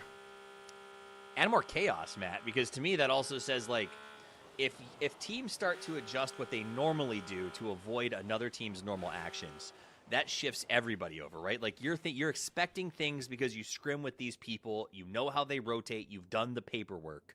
theoretically. And when they change to avoid something else, it means that none of that matters. All of that prep that you did to understand the movements of the teams that drop around you are no longer relevant. And that can throw your game completely in the dumpster, you know? And I think that that speaks again to like why it is important to make something happen in these next 3 games. Well, that's one of the things I wish I saw that happen more in PUBG. Whenever, you know, having that secondary backup plan, drop patterns, all those other things, that's such a good topic, but it looks like we're going to see if Elevate is going to commit in. They're not. They're going to go ahead and retreat back in. So that means I can continue to talk on this for a second. But we often see them commit in saying, this is what we practice, so this is what we're going to bring in, not make those spur-of-the-moment decisions. If you do see these actions, and you can see that everybody's playing very centered, and somebody's watching it tomorrow, we go, oh, okay, maybe we can make like some more edge plays or something else like that and react to the meta in real time. I think it would be heavily rewarded. I just wish that we saw more teams have confidence in themselves and their capabilities to do so. Mercy Crew takes a couple of shots at Jam, and Jam gets the heck out of there. I would too if I was Jam. He ain't been having good games. Right? But I mean, at the end of the day, too, like, they don't know it's them. I just think this is one of those where they're looking at it going, Aces needs to try to find... And this is what's happening right now when I watch Gibson. Teams are saying, I just need to find somewhere else. I need to stop taking damage. I need to get to the mid. I need to pull the future strat and just hold something and hope it's not one of these 3 teams that crashes me. Yeah, that's it. And a lot of teams are sending towards the center of the circle now. Mercy are around the area. Down towards the south, you just see Sonics rotating alongside also known as. And it's, again, they might not know it's Mercy, but they'll have a pretty good idea based on where those drop spots are. Like, I always think it's really important that chat understand the amount of information that these teams process every single game. They know drop spots. They look at circles. They know, or they have a pretty good idea of where everybody's going to rotate. They're watching the kill feed to know how many numbers are on every single, you know, team. They're listening to the gunshots nearby to try to work out what teams are fighting with who.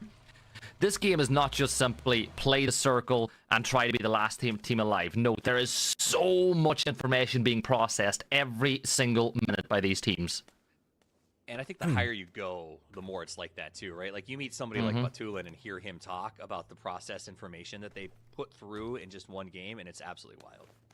One of the fun things I love to do is talk to players about kill feed tracking and just the capabilities, like how one player can be like a fragger, but also be the kill feed tracker just due to how efficient that they hit. Imagine hitting some of these crazy sprays on a vehicle that's going by and then being like, mentally tracking, oh, so-and-so from Sonics died, so-and-so from Mercy died, and so-and-so from Elevate died. And because of this, we know the fact that this squad's going to be weaker trying to pull off this specific move. So whenever we get to that stage, we'll try to take on that specific move. That is just an astounding amount of information processing.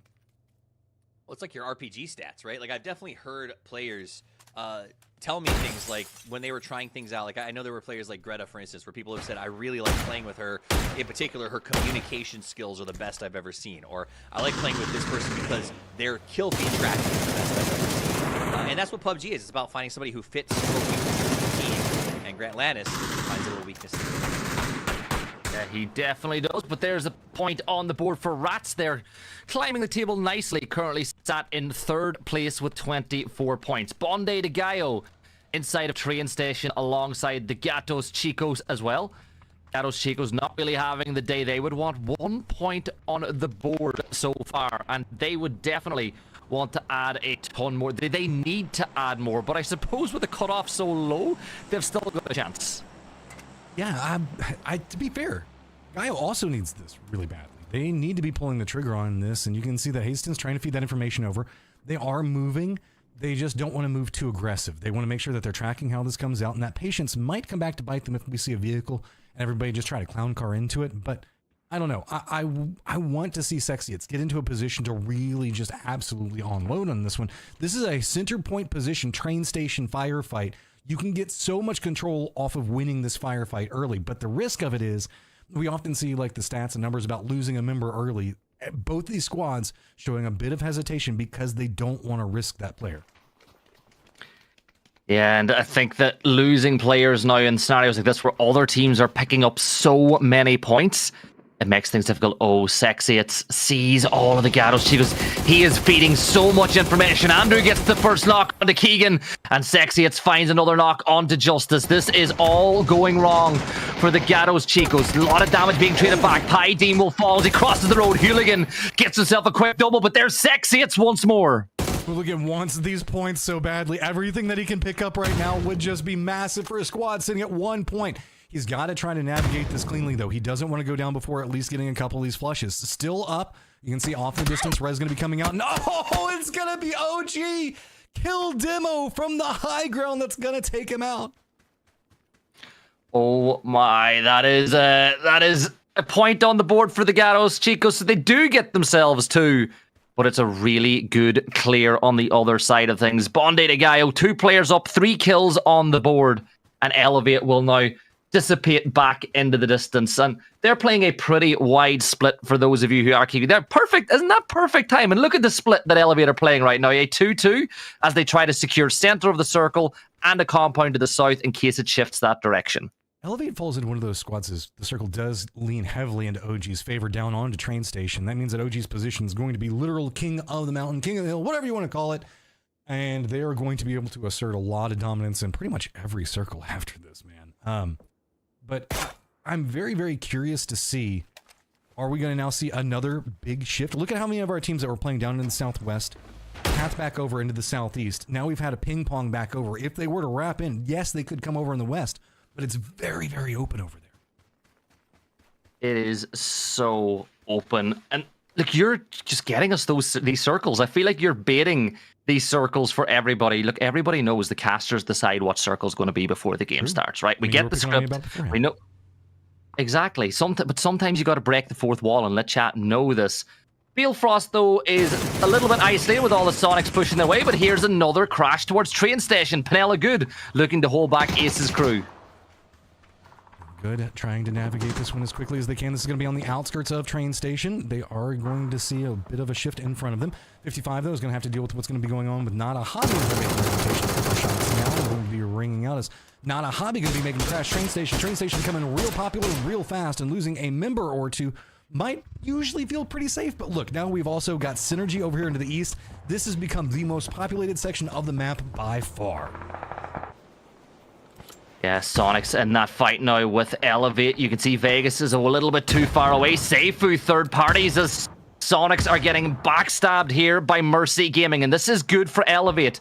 It might just buy them time to get the res. PWD will confirm out H1. That's another kill on the board for them. And Sonics are now fighting on multiple fronts. And it's perfect timing for Elevate. Just going to be running up. Mercy wants as much more of this as they can get. Elevate's going to have to be navigating it. Let's go ahead and add in another squad. It's going to be pouring in. It's going to land right up on top of Synergy. Synergy's going to do a good job of defending that one. Going ahead and take down Spectro. Get him out. And going to go ahead and step out. Molotov's going to land. Get some damage on the approaching 4 and N members, but can't quite get the flush yet. Those Molotovs going to slow down the pace a bit more. Elevate getting the high ground position. You can see down in the bottom right corner. Getting some vision of what's going to be happening as Daniel going to get caught in the Molotov. Synergy defends up. Yeah, that's points on the board for Synergy. They're in 6th place now with 17 as that point jumps them up 2 or 3 places. That is how tight it is at that cutoff point. Elevate focusing now on the fight with Mercy. Shinboy has been knocked, but Mercy will be well aware of that. And Sonics have just gotten out of there. They've fully abandoned this fight as they look to play for the center of the circle to see where the zone shifts from here. Yeah, I don't know really what you could do if you're Sonics and how you're going to be moving through this one right now. It looks like they're trying to move into the high ground after separating away from this Elevate Mercy line that's starting to be developed in this position. And they kind of pinched their way out of it, yes, but they're kind of just having to wrap into the no man's land that is train station, which would usually be nice. But look at this. Look at this. We're at 13 teams in phase number 2 because of this mess. I love it though. I am absolutely loving this. 47 players alive. And train station, you've got Sonics there, Synergy are there, Not a Hobby are there, Penella Good are inside this position. You've got Old Guard peering down on top. And the double stack of the blue zone nades. Mate, he's just on the edge. That is as close as he could get without taking damage, and he'll step back in. The new circle going to continue to favor that high ground position for OG as well as train station. So let's see who decides to take up a hillside position and who decides to send it down into the no man's land or every man's land, depending on how you want to see it. For a train station, we got a couple storms that could be developing specifically over in the west. As now we're going to do our weather forecast. As OG needs to be careful, as sight lines might be diminished for just a brief period of time. Psycho for 55 esports. They're sitting on 9 points right now, but they're on the edge of the circle. They've got to migrate north. Slaby is just keeping an eye on everybody as they make their way into the circle. Pichao, they're pretty good right now. They have a pretty wide split, right, Matt? You have 2 players in the compound. You've got one a little further north, and you've got 1 player playing on the edge of Leveni. What about Future? They've got control of this hill to the south, but this is a good position to play, provided you know the south is completely clear, and I don't quite think Future know that. Yeah, I mean, they do have 55 that's going to be back behind them. Slabby's trying to keep an eye on what's going to be going on.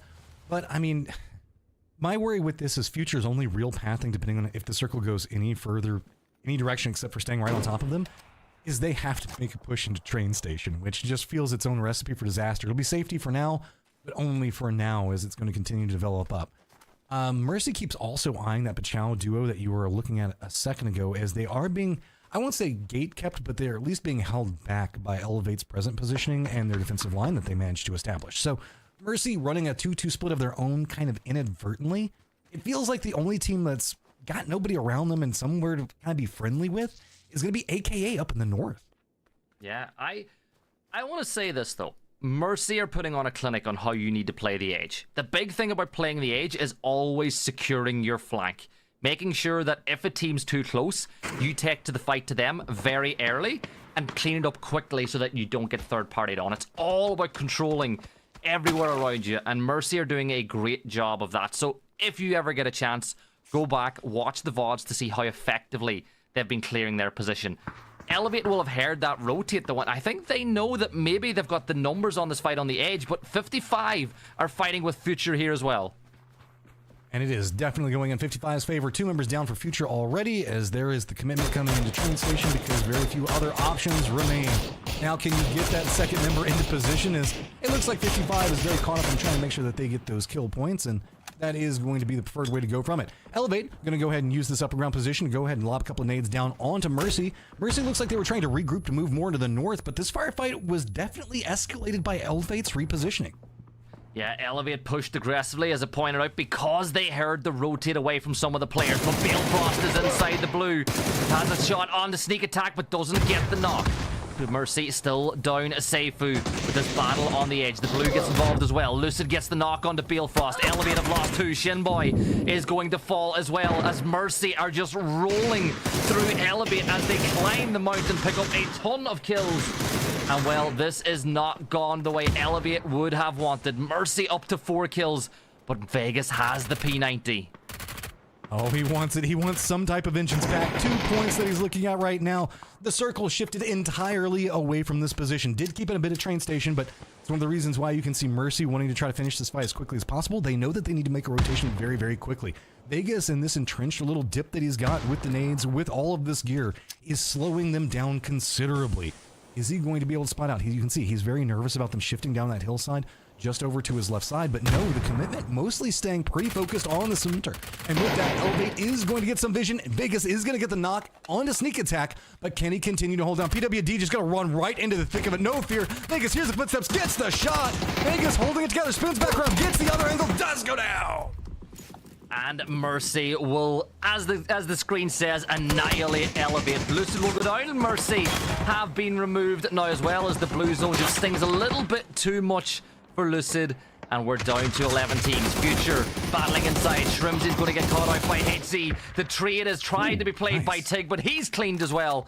Future down to 2, pick up 2 kills, and getting closer and closer to the top 8, because as you said, just placement point games could be the difference when we get to the end of tomorrow. Oh man, this is going to get so hectic in train station. Synergy still needs to find some type of pathing to work with. You can see Not a Hobby, last member up, Arson, realizing the pathing that's going to be coming through, throwing down every smoke that can be found on the face of the earth, trying to stall this one out a bit longer. He's got between them and Ace, and Ace has been having themselves a pretty decent run, not as quite as spectacular as everything that's been going on with so far Mercy, but you can see the fact that they are sitting inside of our top 8 right now and patiently waiting to try to pick up a couple more points. Are you an optimist, Matt? I am an optimist. Well, Mercy and Sonics are both dead, so there's plenty of points for the rest of the teams to get. This is your one game, everybody in the lobby. Try to exploit it now. As Martinson looking for all the angles, but this is pretty sneaky we've got going on by Arson. He could spot this one out. I don't know how the smoke vision is down for him right now. You can see Ace is already lined up waiting for this one. It's going to be Arson right on the outside of that door. He doesn't want to peek back around for it, so instead it's going to clue zero. He's going to get spotted out. No, man. That was just clean. And that cleans up that section of train station. Now it's Ace's crew that you've got to deal with on the edge. Let's not rule out Penella good to the south alongside of the two members of Future. We're about to get ready for that next zone shift. This should take train station out of the mix. It does. And that is an AKA circle if I've ever seen one. Yeah, I mean, we've got that smidge of OG territory still in play. Synergy trying to navigate what's going to be going on, as this is just going to be everything terrible for our train station teams. All four of them going to be moving to roughly the same location. Synergy trying to be the influencer on this, but keep in mind, PNG can choose to pounce at any given moment. They aren't set up yet to quite make that push, but the longer this fight goes on, it's just a bigger cue for really Penella to try to make a position into this one and really assert some authority. Good read come out from them. Yeah, Danny Monster, I always love to call it. When he gets into form, he can be a dangerous man. Chun from Rats, that's on the other side of the circle, but this is a tough zone, right? Phase 5 will start closing soon. As you said earlier, it doesn't tickle anymore. It really hurts, and it means that you need to get on the move early. But if you're closer to the edge of the circle, it's better for you because you can pick up all these teams. But now we jump to the old guard fight with Rats. All this is going to be going on. You can see Rats are trying to aggressively get into position. Remember, OG has had the high ground for so long. They've been eyeing this one. They wanted to go for this position. Good flash going to come out. Rats got no vision. Now just Grant Lannis at range. Gets the retaliation shots back in, but OG has the numbers. And keep in mind, Grant Lannis isn't even in the safe zone right now, so he's going to have to navigate this one. Is he going to go for some more kills? Is he going to go for the Rat position? He wants more. He thinks that he's got it. He thinks he's got the firearms to make it work, and he's pushing down into the thick of it. I love it. I like the aggression from Grant Lantis. We'll keep that picture in picture, which is a lovely addition to the production side. Synergy are going for a full wrap onto Ace's crew as Danimon will go prone and try to stay hidden from this assault. Finna will stay off the gunfire, but he dips back into cover. Trying to use this car for as much cover as it can provide. He's got the hard angle to try to protect from. Rest of Synergy is all collapsed down back behind it. Can we see some type of flank, some type of big motion come out from Grant Lannis? Meanwhile, you can see caught up in a problem of his own, already down to about a third of his life. But it is going to be Kalnix on the outside of this one, defending up. You can see Ace has nowhere to go. Nade's going to be landing up in front of him. Two members now just trying to navigate it. Synergy's got this one on lock, but 55 also coming down, trying to find an angle to pick up some of these kills. I love it. 55 realizing both these teams are weak and they know if they can clean up what's left of these, they get security. But AKA are also extending down as they see the opportunity to farm tons of points. Finna down to just 55 rounds of 5.56. Synergy looking to push around the edge of the building, but as you can see, 55 Kalnix just saw them and he's dipped back into cover, realizing the high ground is the problem. Nade tossed inside, blue zone is there, Kalnix goes for the kill, but how much longer can they sustain this? The vehicle fortification blocking the door is stalling them out. They can't go for Finn because the fact, you can see, you're going to go ahead and hop in a vehicle, see if maybe they can get some distance with it, get back up that hillside. AK is going to spot it, and oh, Finn tries to get something, but he's going to go down. If you're curious what happened to PNG while that was happening, they made a run to the, I guess, the road that leads out of train station down to the west, and they got picked up by a crossfire of what was going to be going on with 55. So 55 making way for its new circle as AKA has got their eyes set on Synergy. Yeah, AKA those Zimas don't take a lot of beatings, so if you can spray maybe a clip or two into it, you could get yourself a Synergy party going off on the edge of the circle. The zone did pop away from it. 55 have fallen back off of this as they want to hold the circle. Old Guard need to move, and Pichao are making a send for center now too. Every single one of these teams need the points. This is going to be really interesting to watch how this lines up. AKA has a good position that they can try to play from, but it doesn't have the... this is almost a game of paper, rock, scissors based off of the way that the train has lined up and what you're trying to fight for.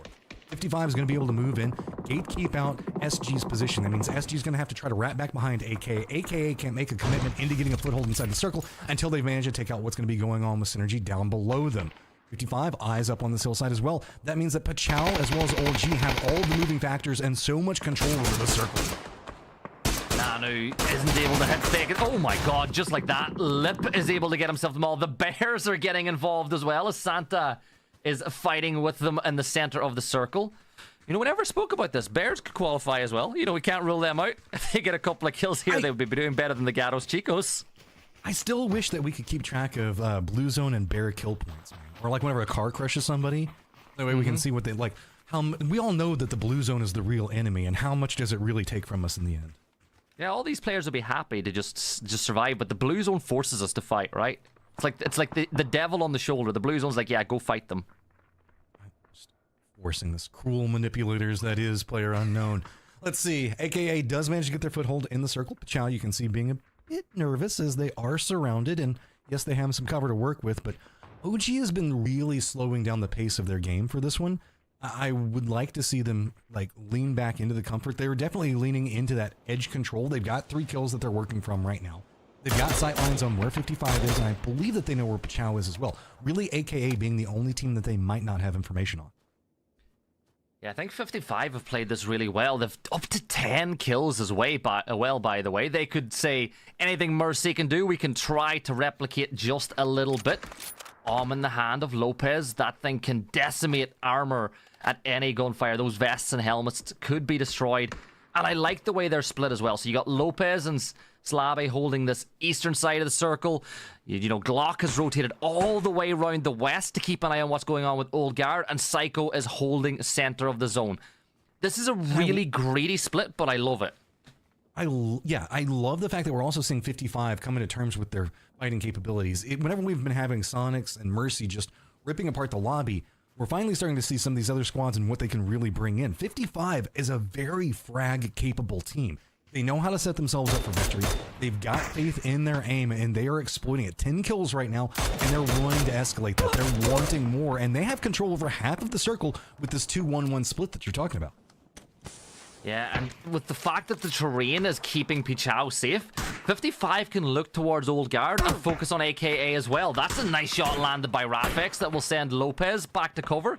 Gonna just say, the level 3 helmet just saved his life, because that was a K9 round that went right through his head. Chow retreating back to the bear cave.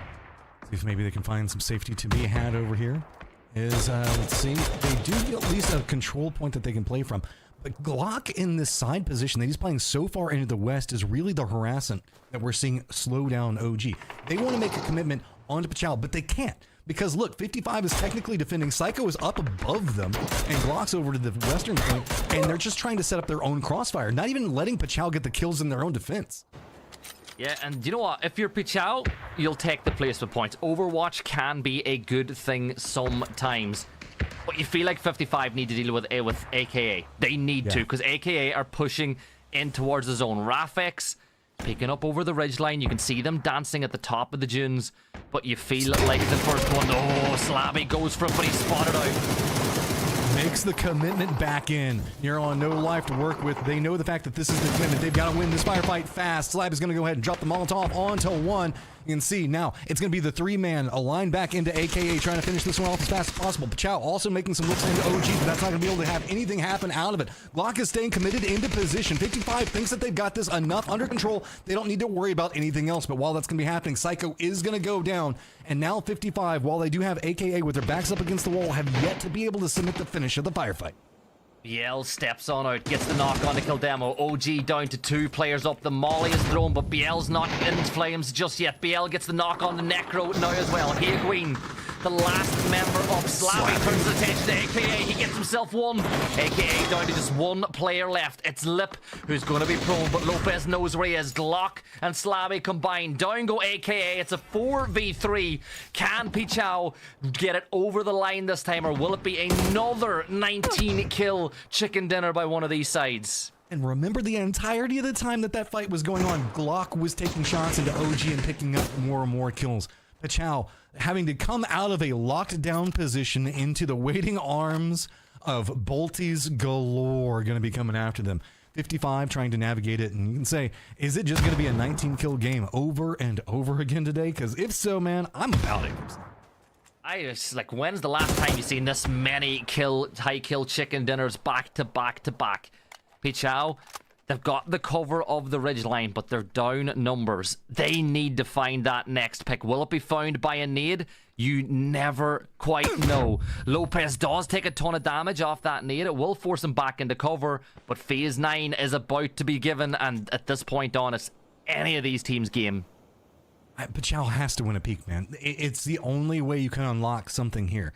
Their commitment is more into the east, into the slabby psycho side of the defensive line coming up from 55. But with the way that this train functions, 55 can really reposition quite efficiently even if a knock happens. You can see that the duo of Lopez as well as Psycho, every single time one of the two outer lines calls that they've got vision, it's just a quick reinforce, making sure the fact that they try to keep numbers advantage into this one. And all of this considering how can YQs get one, and he does. He takes down Slabby. Information being fed over. Can Pichao fight their way back up into it? They pick up another one. YQs has just unlocked this game. Can we see Pichao exploit it? Psycho in a 1 versus 2 now. Pichao pushing together to try to trade their way out. Psycho will confirm out the kill, but this is big. 55 are going for the res. Glock needs to win this one, and he does. Back to a 1 versus 2. No helmet on BL. BL gets the knock on the Glock. It's all down to Psycho and Slavy. They're peeking down the hill. They spot Pichao. Winner, chicken dinner. 19 kills. Count them. 29 points. Count them. And 55 will rocket up that leaderboard. Man, that has got to feel good. With the point compression we have seen in those top 3 to 4 spots, now suddenly you've got some breathing room to work with. I still want to shout out Pichao though. That's a hard firefight to almost win. Sure, they didn't win it, but having to fight back up that hill after coming out of the cave and almost being able to get it, respect. Oh, it's so good from them. You got to give them credit, right? That's back-to-back top 2s for Pichao, or not back-to-back, but 2 top 2s in the last 3 maps. They're getting in, getting those 6 points for placement, a couple of kills on top of that. It's that consistency that might just see them sneak through. And remember, I identify them as one of the teams that really need to qualify. Remember, they were a regional partner team, Matt. There is so much that we're looking at. This train station collapse that led into all of this. Toffees, what were you taking away from all the craziness in this one? I haven't seen a train station that busy since rush hour in Tokyo. It was just wild how many people were trying to jam themselves in there. And seeing Future, I'm gonna go ahead and call myself out. I made a joke about them being the average guy in the foot race, but this game they came out, they put up some good plays, they did a lot of work. We say a little bit of a Pichao had to fight everything to get to the end game, including the Bears. But I think Future did great. I also loved that Vegas taught us all that mercy can bleed. It was like that moment in Predator when Arnold saw it for the first time and was like, if it bleeds, it can die. And so maybe that's the opening that some of these other teams lead. But man, 55, 19 kills. I don't think I've ever seen this many 19Ks back to back, man. That was your daily rate, was it not? That was just absolutely wild. So good for 55. They're going to keep climbing up this board. We're going to take a look at the scores as quickly as we can here. 29 points for 55 esports. It seems like that 29 is becoming a staple, which I never really thought I'd see 3 times in a day, so good for them. Synergy with 11. Pichao, again, like Matt brought up, another back-to-back. Old Guard also showing up in the top 4 for the second time in a row. Both those teams seem to be thriving with the less popular or the less known maps, Gibson. It seems like Pichao and Old Guard have their hands around it. Yeah, just get into the top 8. Get yourself in those placement points. Old Guard have had some good moments as well. They're not getting a lot of kills for the most part, but they're picking up tons of placement points, and that's what it's about, right? When you're looking to get into the top 8, you just need to pick up placement points. It's not all about winning the lobby. Yes, it's nice, it's bragging rights, but all these teams care about is the top 8. If they get in by a point or 100 points, they don't care as long as they're there. Can we also talk about the fact that we're saying that Mercy having a bad game is still 5 points? That's a wild situation to be talking about. That's a great game for everybody else. Mercy 65, Sonics 48, 55 esports with a huge glow up off that win, but a 19 kill win, obviously going to be a big win, a big up for you. 36, Old Guard 31, Future at the cutoff, and what I'm seeing is that cutoff is pulling a little bit away right now, Matt, but it's still definitely in striking distance. But if there's another game or two where Aces down to Gatos just doesn't show up, it might not be a big race tomorrow. Yeah, Gibson was talking about the chaos is a ladder kind of mindset that you can get inside of PUBG sometimes, and that's what you can see some of these teams are having to adopt. Elevate was making a lot of smart calls inside there, but just couldn't clean out the firefight the way that they wanted to. Ace's crew was getting caught up in that train situation that stalled them out. Just like a couple of points here and there as we moved into our 5th game. We're seeing that 21 points, that's about 5 points per game, not going to be quite enough to make it feel comfortable. Yeah, absolutely. So let's one last chance to look at the leaderboard. For those of you guys who might be joining us for the first time, just a reminder, the left side, that finals bracket, those are the teams that have already qualified to the grand finals. The top 8 teams will advance. We have 2 more matches today. And when we come back, we're headed to the dusty dunes of Miramar, where our teams on the bottom have a last shot to make their move before tomorrow. So don't go anywhere, because I smell a big fight coming.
It's time to head to the dusty dunes of Miramar here at the PUBG America Series 3 Last Chance Qualifier. 4 games have been played with only 8 left. If I did my math right, every team needs to put up as many points as they can as quickly as possible. This is the place to do it. Gibson, we were coming back from the break. I'm here with Gibson and Matchroom, by the way, if you guys don't know that. Gibson, when we came back from the break, I was talking about, man, it must be fun to cast all these 19-point games, or these 19-kill games, and you said it's Miramar. things might change. Tell me more about that. Do you think it's really going to be a totally different ballgame here? I think it should be a bit of a slowdown in pace and tempo for sure. Miramar is the slower of all the maps inside the competitive pool. There's loads of terrain you can play. There's loads of compounds. I feel like we shouldn't see any more 19 kill games on this map. If we do, it will have A, been exceptional, and B, it'll just be a complete outlier, right? I'm AI, right? Just so everyone knows, I actually live in the digital space. When that happens, I don't know what it is. I appreciate you. All you're doing is trying to pull focus away from this white hair here that he's got it in and just showed up for the broadcast. I agree with you on we might not see 19 kills, but one of the things I love about whenever we get to certain sections of Miramar, depending on how the map lays out, is there's a lot of good foot push locations that can really rack up kills if you maneuver through it. So we might be able to see a massive kill. I mean, whenever we look at it, what phases qualifying game way back in, what is it, PGC 2019 or something like that, that was off an extremely high game off of Contera. So, I mean, we could still have the possibilities for it, but if we go over to, let's say, the southeast or southwest, yeah, everybody's just going to be isolated and kind of hunkering down. Yeah.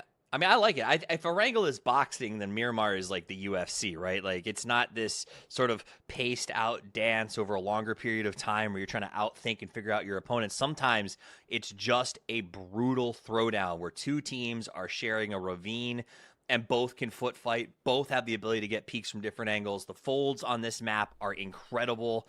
And I think that's why it really grew among the player base, right? I remember when it first came out, it wasn't the most beloved, but after a couple of changes, after people started to realize, oh my gosh, it's nice to have so much geography, it really blew up, and I think a lot of players, this is their favorite place. Yeah, I think that it's a map that they've really improved upon with the recent updates, right? You've changed Brickyard's a kind of new location all by itself. They've changed water treatment, which is inside the north section of the zone. I think that every single time PUBG changes a map, it makes the map better. And it comes from all the years. We're in year 7 now. It's the 7th birthday for the game. It's good that we're still making meaningful, positive changes. Yeah, I was young when we started covering this game, Matt. I was a sly young. That's a lie. That's a lie. We'll say young-ish, okay? Younger. Life young, not younger. esports young. Life young, because life young and esports young are two very different things. Oh, and esports young, dude. I'm like a dinosaur, man. Let's I mean, it's all right. Gibson was in diapers. All right, I when we still started. got the That's resume. why he didn't start with us. He was still getting himself changed. But I understand. Time has progressed, and in the 7 years, they have done a really good job of figuring out what makes these maps sort of tick and being able to adapt them. Because I will say, every Miramar adaptation has been a massive improvement since they put it in there, even to the point of like changing sandstorms that they're not nearly as horrific as they once were. I think I would argue maybe they're a little too not horrific at this point, but I get where we're going with it. So quick update for you guys on the circle. It's pretty centered. I mean, it's going to be around Hacienda as the center point. San Martin. Everybody should be familiar with that if you're watching competitive PUBG, because this is pretty much what we see a lot of in-game circles that are going to be happening over here. You know, water treatment, you know, the usual suspects. But with the plane path, we have a very southern and western drop pattern for a lot of our squads, with only really having, 5 teams that are inside the safe zone at the direct time. Interesting rotation, specifically for teams like 4NN, maybe even Synergy, depending on how they want to take a path into this one and what they're going to prioritize in position. See, Well, I guess think that this solves is, that problem. Yeah, and I think this is a game where we could very well see 15 teams going into late circles, because you've got your droppers coming in here. The right and the left side of this map, tons of space for these long, winding rotations to come back in over on Camp Military side. The teams inside don't have to move very far. I think this could be a little bit of a kerfuffle on the landing for some of the airdrops, but then I think it might be a very quiet mid-game. I think that rotating north early is the best thing you can do. I think AKA are doing that. They know the circle that we have. Water treatment should be clear. All of the roads by it should be clear. If you're going to take an emergency pickup early, the most important thing is getting a vehicle back, right? If you emergency pick up late into the game, you're on your feet for the rest of it. I'm sorry, that's just the way it is. They'll rotate north. They'll get themselves some cars. I love the decision making from AKA. Well, it's just the perfect time to pick up. The circle is as far from an off-plane circle as it can be. You know that there's massive amounts of the circle that just no one has had time to touch. So early E-pickup is just a really good chance to just relocate, light armory and have plenty of time to get yourself kitted back up. So I love seeing that quick action pre-4 minutes from whichever team it was. As I didn't actually read the name when they flew up there. I just saw they were wearing beautiful blue outfits. AKA, also known as beautiful blue outfits. And it looks like they are going to continue their path pretty far to the north. AC Rats are going to spot him out. Thank you for going ahead and letting us know, Grant Lannis. They're pretty close to position. That was nice of him. I know. Grant Lannis also going to be in a very strong position in the circle, as they are also going to have PNG that are going to be just down below them. But keep in mind that San Martin, 55 is going to spot them out. 55, do they continue their terror? Is you can see feeling a lot more confident after that last game. Yeah, I'd say 29 points. 29 of their 36 off the back of a major game. And there's no way to say, I mean, it doesn't matter what happens in the game. It doesn't matter who's in it. It doesn't matter who died. It doesn't matter what your position is. If you finish a game with 19 kills, no one can say you didn't play it well, right? Like, no one can. Sometimes we see these games where you're like, no, they sort of got circle, or they camped out for a while. 19 kills means you just dogged everybody, and you deserve a crazy amount of respect. 5 times the amount of points they had beforehand. Maths. I love it. It's a good performance, though. I think they played it well. The thing that probably impressed me most, Matt, was the fact, though, that they knew when to disengage as well, right? They were watching all the teams pushing out a train station, but once they realized that it was better to secure circle than get involved in the scrap, they did it. And that shows real growth. Yeah, that's one of the things that you can often see happen with new teams, is once they start getting that kill count, they're like, I am a golden god, and decide that they're going to try to fight everybody on the face of the earth, and just getting picked to pieces. Sometimes one of the things that you can even take over into your own public games is whenever you start getting on that kill run, remembering to still slow back down the pace. While it is cool to kill everybody in the lobby, sometimes overrunning just because of your firefighting confidence can put you into a 3-point pinch position that's just going to destroy you. So I love the fact that they were still making sure to play terrain, as I felt a big part of 55's success in that last game was understanding and playing the terrain so efficiently. Yeah, they just need to do it a few more times. Now, one big game like that could be enough. It really reduces the amount of points that they need over the course of the rest of today and tomorrow. But what better day to do it than day one? That's a bit more damage than Latino might have wanted to take there, as they play inside of San Martin. You've got Rats providing Overwatch. Mercy are rotating inside the circle now, as well as PWD will intersect what Future are doing. Mercy are playing this aggressively again. They're moving up to the north. They'll probably play around Minas Generales and the rocks on that section of the map. They really want to play the edge, and they're living up to it. I mean, if you can manage to make it work. Sometimes playing counter meta is such a big deal, because that's one of the things I know that, like, we talk a lot about on the desktop is, you know, the centering meta and making sure to get into position. Playing contrary to that, sometimes if you're the best team at it, can get you everything that you could potentially want by still making sure to play into, I guess, win potentials or win conditions, depending on the phrasing. It also helps if you're an edge team who's convinced every other team they don't want to be on the edge with you, as Sonics and Mercy has. Like, there are a bunch of teams who did not start today as middle teams that are now center teams, and I think that's become readily apparent, and probably the biggest boon to being an unstoppable force on the outside. Yeah, I think though it's Miramar too. Center zone's not the worst place in the world to be at. This is typical Miramar though, right? We're 8 minutes in already. No kills or knocks on the board. This is more akin to what we're used to seeing. This is where I'm going to ask you the question, Matt. How many minutes into this game will we see our first kill? First kill? Yeah. I would say usually happens in the Circle 2 rotation. So whenever we see somebody make that initial run, with the fact that we see the centering, you're just gonna lose somebody inside of it. Unless it just immediately follows up center and everybody smushes in. That does happen on Miramar again. That's one of the reasons I like Miramar. Slower roll at the start, crazy mid-game though. So you're not going to give me the 6-digit time code of when to expect that first kill? Oh my god, you really want to try to do that one? No, I'm just joking with you.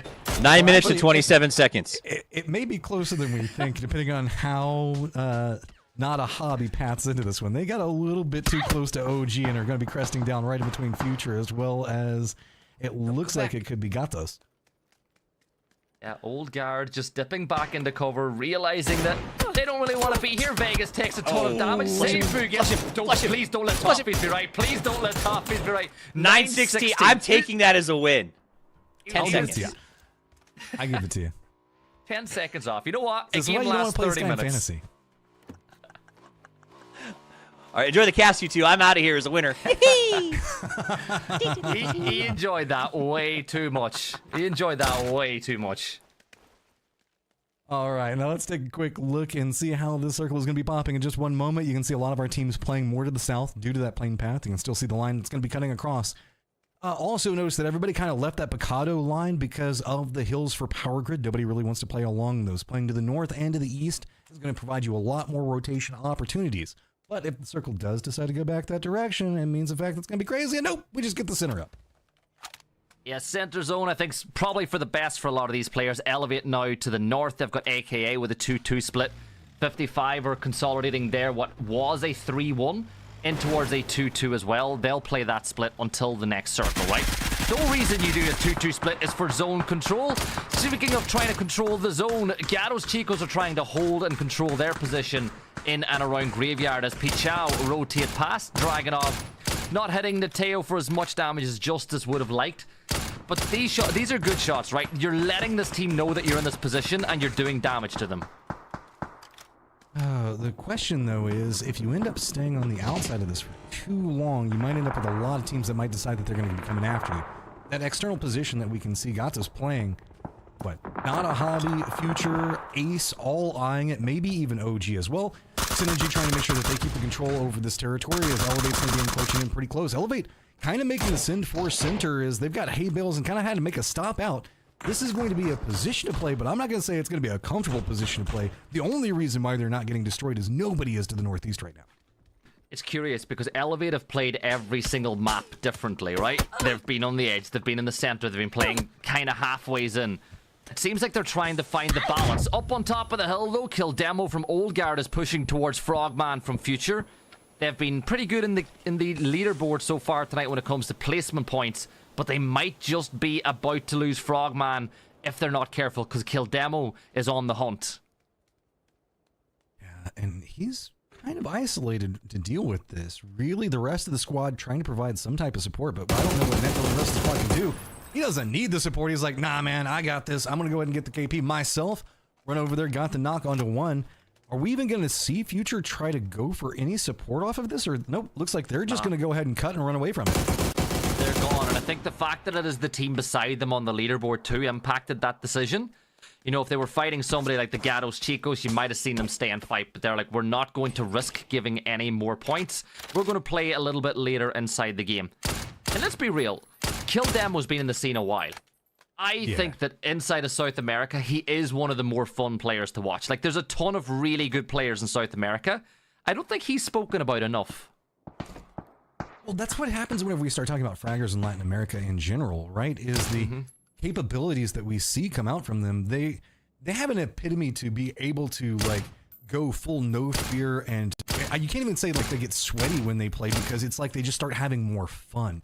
Like, the more that they can start to kind of like style on and really just get into the zone and showcase their skill set, almost like feeds it more and more. It kind of reminds me of, and I'm going to say it right, Super Saiyans and like Goku and everybody else like that. Once they start to be able to cut loose and really start being able to enjoy the fight, that's whenever it's always going to be them getting better.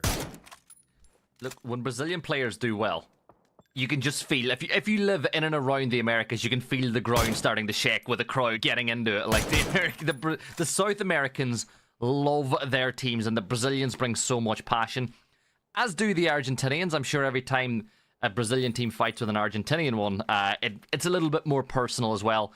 But Matt, the zone shift is about to pop. Will we donut up once more? Well, we'll shift a little bit more so towards the east. And that shift is going to suit, I'd say it's going to suit Mercy pretty nicely. An Elevator already on the move. Sonic's also in a good position right now. Cusp position playing around Hacienda, going to probably find themselves with some new friends pretty quickly. As you can see, 55 is going to be regrouping over there. Synergy going to be regrouping as well. Elevate's going to kind of let that one happen as they don't want to draw too much attention to themselves. Perhaps going to be coming in most notably from the south and from the north, as we are going to be having some of that San Martin power grid hillside, blocking out some of the pathing options to work with.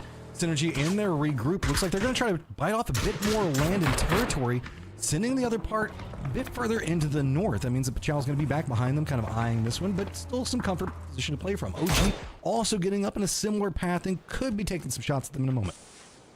Yeah, Elevate's decision was made for them to regroup by the fact that Synergy decided to play the edge. I think that's a smart decision overall, but this is a tough compound that they find themselves playing, and it's great for survivability.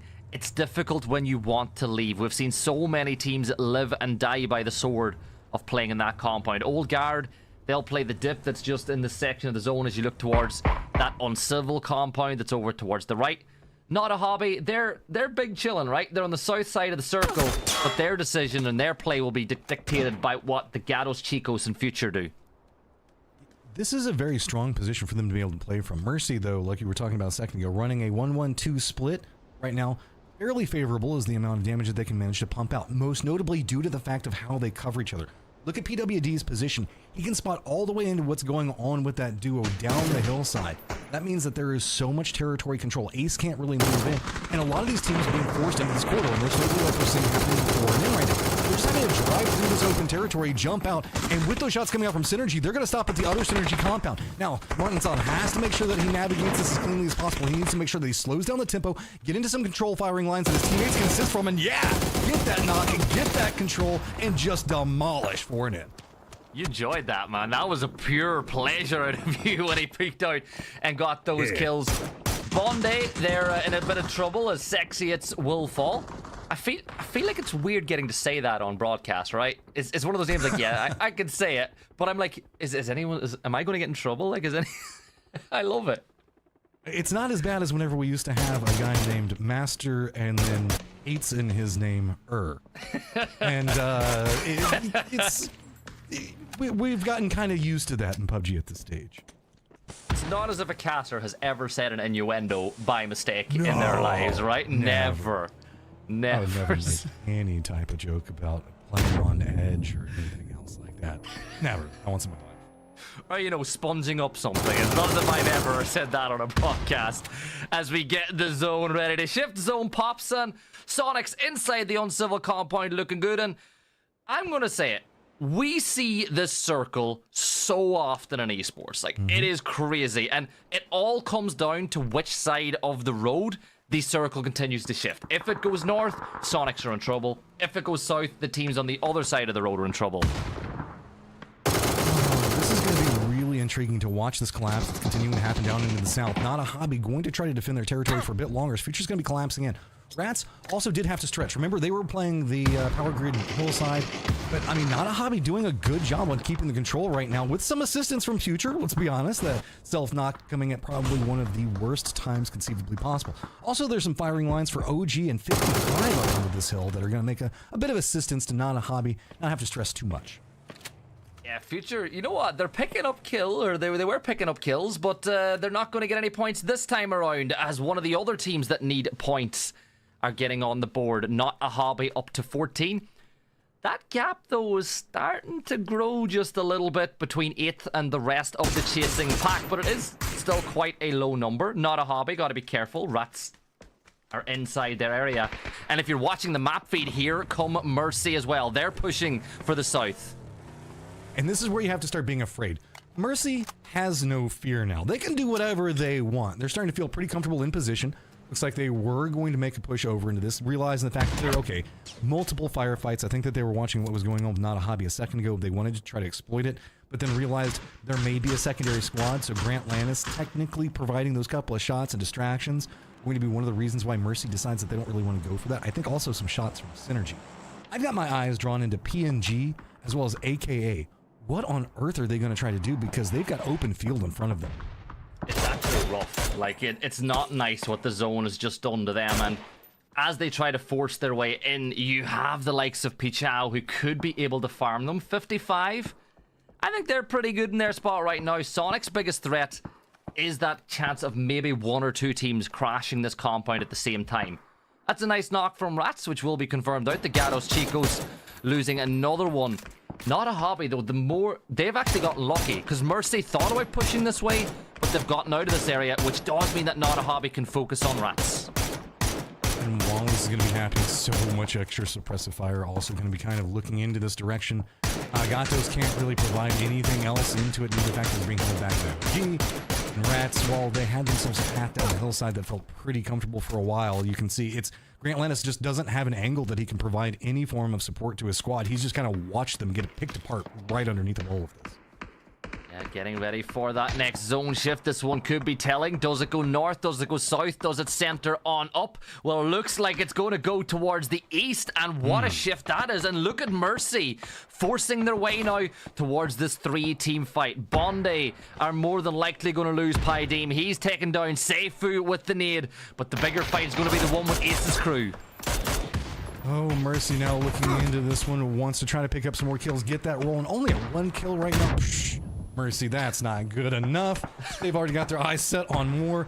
Ace, oh Ace, what are you going to do? Elevate behind you. Mercy just collapsing in, no fear. Sneak attack just walks up into this one. Smoke, fine.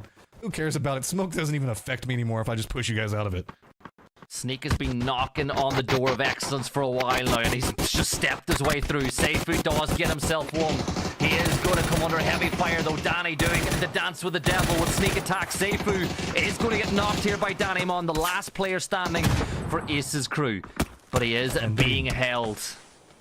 You know where he's at right now. Actually, Black Monster also moved over here and is now taking some shots into Mercy. That's kind of what caused Mercy to finally pump the brakes into all of this. Lucid's going to turn him down, try to get a bit more cover into it all. The rest of them, not a hobby, going to come down and try to provide some support as this entire firefight now has the capabilities of being turned on its head, provided the fact that he can survive through this moment. Nope, he's going to go down, and now Mercy has to contend with not a hobby hot on their heels. You had to say that they were only on 1 kill. You had to say it. In the space of like 30 seconds, they've now jumped up to 6. Big fight going on over by the silos. There was 55 start pushing towards Pichao, who are just off the end of another fight as well themselves. Blue zones getting tossed. The dance around will happen. And 55 off the back of a big one. Sneak attack gets another kill off on the other side of the circle. But 55 needs to deal with Pichao. Nateo's in flames. He falls. Pichao falling 12th. Getting a bit more quiet in certain sections of the map, but we do want to point out that OG is going to be approaching back behind Sonics at any given moment. You can see 55. They've managed to find themselves a bit more of a slowdown position. Rat's going to be coming in right back behind Not a Hobby, seeing if maybe they can mop up some of what's going to be going on, as Mercy's still starting their tear right now, but instead of Not a Hobby finding the kills they want, there's a decent opportunity that they could find themselves sandwiched between Mercy, who's going to just turn right back around on them, and Rats hot on their heels. Yeah, Rats realizing that the third-party option is a good one. They were the hunted, now they become the hunter. On this side of the circle, Sneak attack and PWD combine. 1 player from each side falling as Sneak is at it once more. Zolmox is going to get flushed. Chun should be resable, but I think the 2 Rats players are getting a little bit close together by the rock. Not a Hobby dealt with. Mercy turned their attention towards the Rats. Smoke's dissipating, vision becoming a factor, no longer to contend with, just walks in. Seifu picks up the spoon, and the slow, steady push continues as Rats are now going to go down and be pushed out of the lobby. Mercy in control over the East at 12 kills. Mercy must be feeling right now the way I do when I play normals. You know when you get a couple of bots in the lobby and you're like, yeah, 10 kills, 11 kills, 12 kills. As you kind of said, they feel like gods, but it's just not fair. 77 points, and they've still got the opportunity of getting even more. But this circle shift, have you seen what the zone has just done, by the way? Like, hey, Mercy, let's try to get you back up to that 19 kills that you so desperately want, as it's just going to be Hasten, the only other person inside the circle. Sonic's going to have to defend up what's going to go on with OG. They're going to take them out. Now they could have a potential option to move over into the east, but keep in mind 55 is just going to be to the north of them. That could slow down a bit of this rotation, depending on how the separation is going to come into play. Synergy as well as AK both need to make moves. Elevate not inside the circle either, but they can at least make a footpath over. Really, it's going to be these squads that, I would say 55, Synergy, and AKA that have to cross the road. They're in the dire straits positions. Yeah, 55. It's pick your poison. Do you go towards Sonics? Do you go towards Synergy? I think the decision has been made by these teams. They're not going to get into the circle, so they're going to fight with each other because they realize that's their best opportunity for points now as things stand. Elevate, they'll try to third party everything as Shinboy is attempting, as AKA will smoke their way towards Synergy. I love this. AKA are making the aggressive decision, but can they even get close enough to make dividends off of it? Here's the problem. Look at the vision. High ground advantage for Mercy for days. They're watching everybody try to run through these smokes and just trying to pick them off the moment that their head is going to appear. That's going to be all she wrote for AKA trying to make the aggressive move. I 100% agree that it was the right one. But now it's going to be 55, trying to follow back up, seeing if maybe any damage hit over onto Synergy. Not going to be in the way that they wanted. 9 kills for Synergy right now. Prepping up, seeing if they can handle what's going to be going on. Oh, look at this, just boldly running right in with vehicles. Synergy having to try to play from the back foot. Guzera is going to go down, but shotguns in hand, trying to make something switch. Oh, and he doesn't manage to hit it. Slabby's actually using the MK. He gets the knock onto Martin. Kalnex will get one onto Psycho as well. Synergy are up to 10 kills as things stand with 1 member left from 55. They're stepping towards him. Glock confirms out one. Doesn't get the rest one. Kalnex, though, in a race against the blue. And surely Sonics will be peeking across the road. Punage has extended over as well as 55 esports are eliminated in 6th place. It costs them so much time and smoke, though. You can see Synergy having to just run into the open. Everybody's got vision on them. It's going to be Elevate that manages to pick up those kills. Now sitting at 4, feeling pretty good about that one. All of our squads mostly inside the circle. Now Elevate just needs to collapse in just a bit more. Hasten getting some a bit of an interaction with Mercy to try to slow them down. But Mercy one side of the circle, Sonics on the other. And Elevate has their eyes set on the prize of Sonic's positioning and Kickstart kind of by himself. Yeah, but there is cover moving his way. Look at Shrimsy and Tig making the push. Kickstart does get one, and that's good enough for now. He's bought enough time for Tiggleton to get close enough, and Elevate might just be punished. They picked their poison. I love the fact that they were decisive with it, but Sonics were ready. Good nade from Punage. But look, Tig has to fall back because Mercy are starting to flex as well. And I love this awareness that Mercy manages just exude from them in these late games. They saw exactly how Elevate moved. They've been watching this for a while. Now they can collapse in. They can force Elevate to play into that Sonics line. They already know where Hasten is. They know where all of the moving factors are, and they're trying to prep for that one. Seifu is specifically lining up to try to keep an eye on what's going to be going on with Elevate to either pick up the kills himself or force them directly into Sonics. And right now it looks like Elevate can't even make the move into Sonics because Seifu just has it on lock. 14 kills. Are we about to see another 19 kill win? Seifu gets the angle. That's 15 now as we're in a 4v4v1. They could even get 20 if things go their way. Hasten. I feel bad for Hasten, I'm not gonna lie. He's in the middle of both of these teams. He's going, please don't spot me first. Please don't spot me first. Please don't spot me first. Just essentially in that Tropic Thunder moment. Survive! That's all he can do right now. Just hunker down while Mercy is dancing around him on one side, Sonics on the other, caught smack dab in between the two of them. But Mercy with the high ground has really slowed down anything that Sonics wants to do, and Seifu knows. Seifu knows. This is a fishy shack is what he's saying. There's something about this shack I don't quite like. Mercy don't really have the utility, though, to deal with it. And I think, Seifu's got a blue zone nade. Here we go. Seifu will throw it towards it. Hasten will be able to first aid through, but he is going to push aggressively off the back of it. Yeah, this is, I'm sorry, Hasten. This is not fair. This is cruel. This is just cyberbullying right now as Seifu is just moving indirectly, has to step away from it. Hasten does a good job on stopping the advance, gets some damage over. Problem is, Sonics don't want to aggress into this. They're just like, yeah, Mercy, you take care of it, make our life easier, you take some damage for it all, and now we'll line up. The issue with it is the Sonics don't have a lot of good territory to play from. The terrain advantage is heavily in Mercy's favor. They are Sonics, though. That is one thing that you got to say. Pound for pound, they are just some of the best gunners in global PUBG. Not just the Americas, but Mercy have shown that they are more than capable to dance this dance as well. Sonics with 7, Mercy, they're up to 16. The battle line has been drawn with this ridge line separating both of these two sides. But with 28... Go. I was going to say, are you tired of 19-point games? Do you really want a 20-point game? Yeah, 20 bomb sounds good. A 20 bomb sounds good. Yet.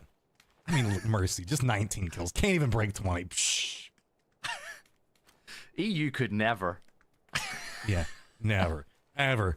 Seifu moving into a very aggressive position. It's going to be him and Lucid lined up together. Sneak attack. And PWD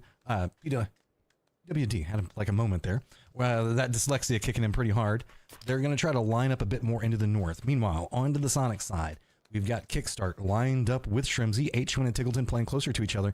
And every single time we see a counter move, Lucid, you can see, just kind of creeps forward. Him and Seifu just keep taking more and more territory control. But it should be noted, Mercy, with the way that this circle does now sit, are going to have to be the ones that move, depending on how long this firefight could take down. If we're just going to see this collapse down in the center, technically that favors Sonics. Lucid with the Dragonovs, the wild card here for Mercy. If he hits ahead at all, one of the Sonics players will fall, and you will see a collapse of Mercy like a predator chasing a wounded piece of prey. PWD has wrapped all the way around on the edge, and Kickstart will peek this way again. Sonics, it feels like Sonics are bunching really close together, and Mercy are the team that are more actively trying to take control of the circle. And why not, Matt? Because they're the ones with the high ground. I do like the way that we've seen this line come up from Sonics. They've kind of separated out Trimsy and Kickstart a bit more into the west. H1 hits a shot onto Lucid, so that Dragunov you're talking about now down. Look at the utility coming out. H1 realizing that this is the opportunity. He's just pushing up into it. Does Mercy realize this? Yes. Sneak attack starting to step away from it, realizing no, we cannot go for Lucid. It is just going to be instantly surrendered, but can H1 spot out, be able to get some damage out? Wants to get the flush, does get some damage on Seifu. Seifu goes down as well. Sneak attack going to go down, and suddenly it all comes apart for Mercy. Raid Boss is dead. Raid Boss is dead. Sonics are going to win. PWD trapped between a rock and the blue. Oh my god, he just got one tapped. Yeah, why not H-win? Sonics take 21 points in that one. But another huge game as the rich keep on getting richer in this capitalist lobby of PUBG. Top two, stay the top two, finish in the top two, finish with both more than 10 kills. Oh man, that is a lot of points being eaten up right now, and everybody else just dealing with scraps. I love the idea that these two top teams came to play today, so much so that they were like, man, we are destroying every one of these lobbies. You know what'd be cool? It'd be cool if we gave the people a 4v4 between us so that they could really see what we're like in a straight heads up. And it was perfect. They split the circle right down the middle. That was everything I could have hoped for, and Sonics got the best of it. But still, like, I think you bring up a great point, Gibson. If Mercy had got that drag open, I think it would have been a totally different fight. He was I hate using the word win condition, right? But he was the win condition there for Mercy. If he got the knock, Mercy win that game. But Sonics, they did the opposite. They got the knock and they flooded. I was going to say, technically going for the peak with the Dragunov is why the game turned around. You can see that's what H1 was going for. He spotted it and exploited it to move back up. So essentially a double-edged sword for the Dragunov in that situation. I mean, it's one of those things where, like, you can have a win condition, but every single time the Sonics have the conditions set forth by Hwin, and he never lets you down when it comes to IGLing those endgame circles. That's what I love about him. Cool, calm, collected. 22 points, though. Mercy Gaming technically finishes in first, so the chicken is not theirs. The chicken will go to the Sonics with 21. Synergy at 15, and another game, Gibbs, where Elevate puts up and shows up. It's mad that we're saying 8 points is putting up and showing up, right? But it's just the way it is. Those 8 points will rocket them off the leaderboard. Absolutely wild. There's been a wild day today. Double 19s from Mercy. This one could have been a 20, as you brought up, Matt. And I know chat's been going back and forth about could this be the greatest performance in history. That's true. I will say that in the group stages, Falcons got a 21 kill game, which sort of set the record for PAS this year so far. But Mercy feeling good. Now, but it is also a last chance qualifier. So it's that's what I'm saying. That's what I'm saying. So here's my question for you guys. Mercy is running amok. Can they run amok in the grand final at the same level, do you think? Yeah. At the same level? I don't think it'll be. I think that they're going to perform very, very well, and we're going to be seeing them in the top 3 most likely, and potentially even win it. I don't think that they're going to be able to be constantly putting up near on 20-point game or 20 kill games with a victory. That's going to be significantly harder as the lobby is going to level up to make it a lot harder. What say you, Gibson? I think when you say at this level, no, nobody's going to be able to perform at this level in that finals lobby. Look at the 8 teams that have already qualified. But we saw we got a glimpse of them against teams like that on day 1 of groups. They are 100% here to play, and I think that they are going to upset the long-standing balance that we've had inside of the Americas. True. I love the way you said that. It was very poetic. It was like the fall of Rome, so it upset the long-standing balance that has held us so long. But it's true. Mercy coming in and doing that. Legacy has always been good, but they just looked so freaking dominant in the group stages. Luna Galaxy coming up and just playing so well. Space Station Gaming in their emergence last year that seems to be continuing. That's what I think I like the most about seeing what I'm seeing from Mercy today, along with the Sonics and even 55 to a certain extent, is it does show me a shakeup in the status quo, which I think a lot of us here in the Americas region have been waiting for a long time. Now, you don't have to wait a long time for the next game. It's only 4 minutes away. I'm going to make sure these two get a chance to breathe after the chaos that has been so many high point wins. So let's take a quick break. When we come back, it's time for the final, over the top Countdown? final match. We'll be back.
Welcome back. It's time for PUBG, baby. The last game of PAS 3, opening night of the LCQ. That's the last chance qualifier.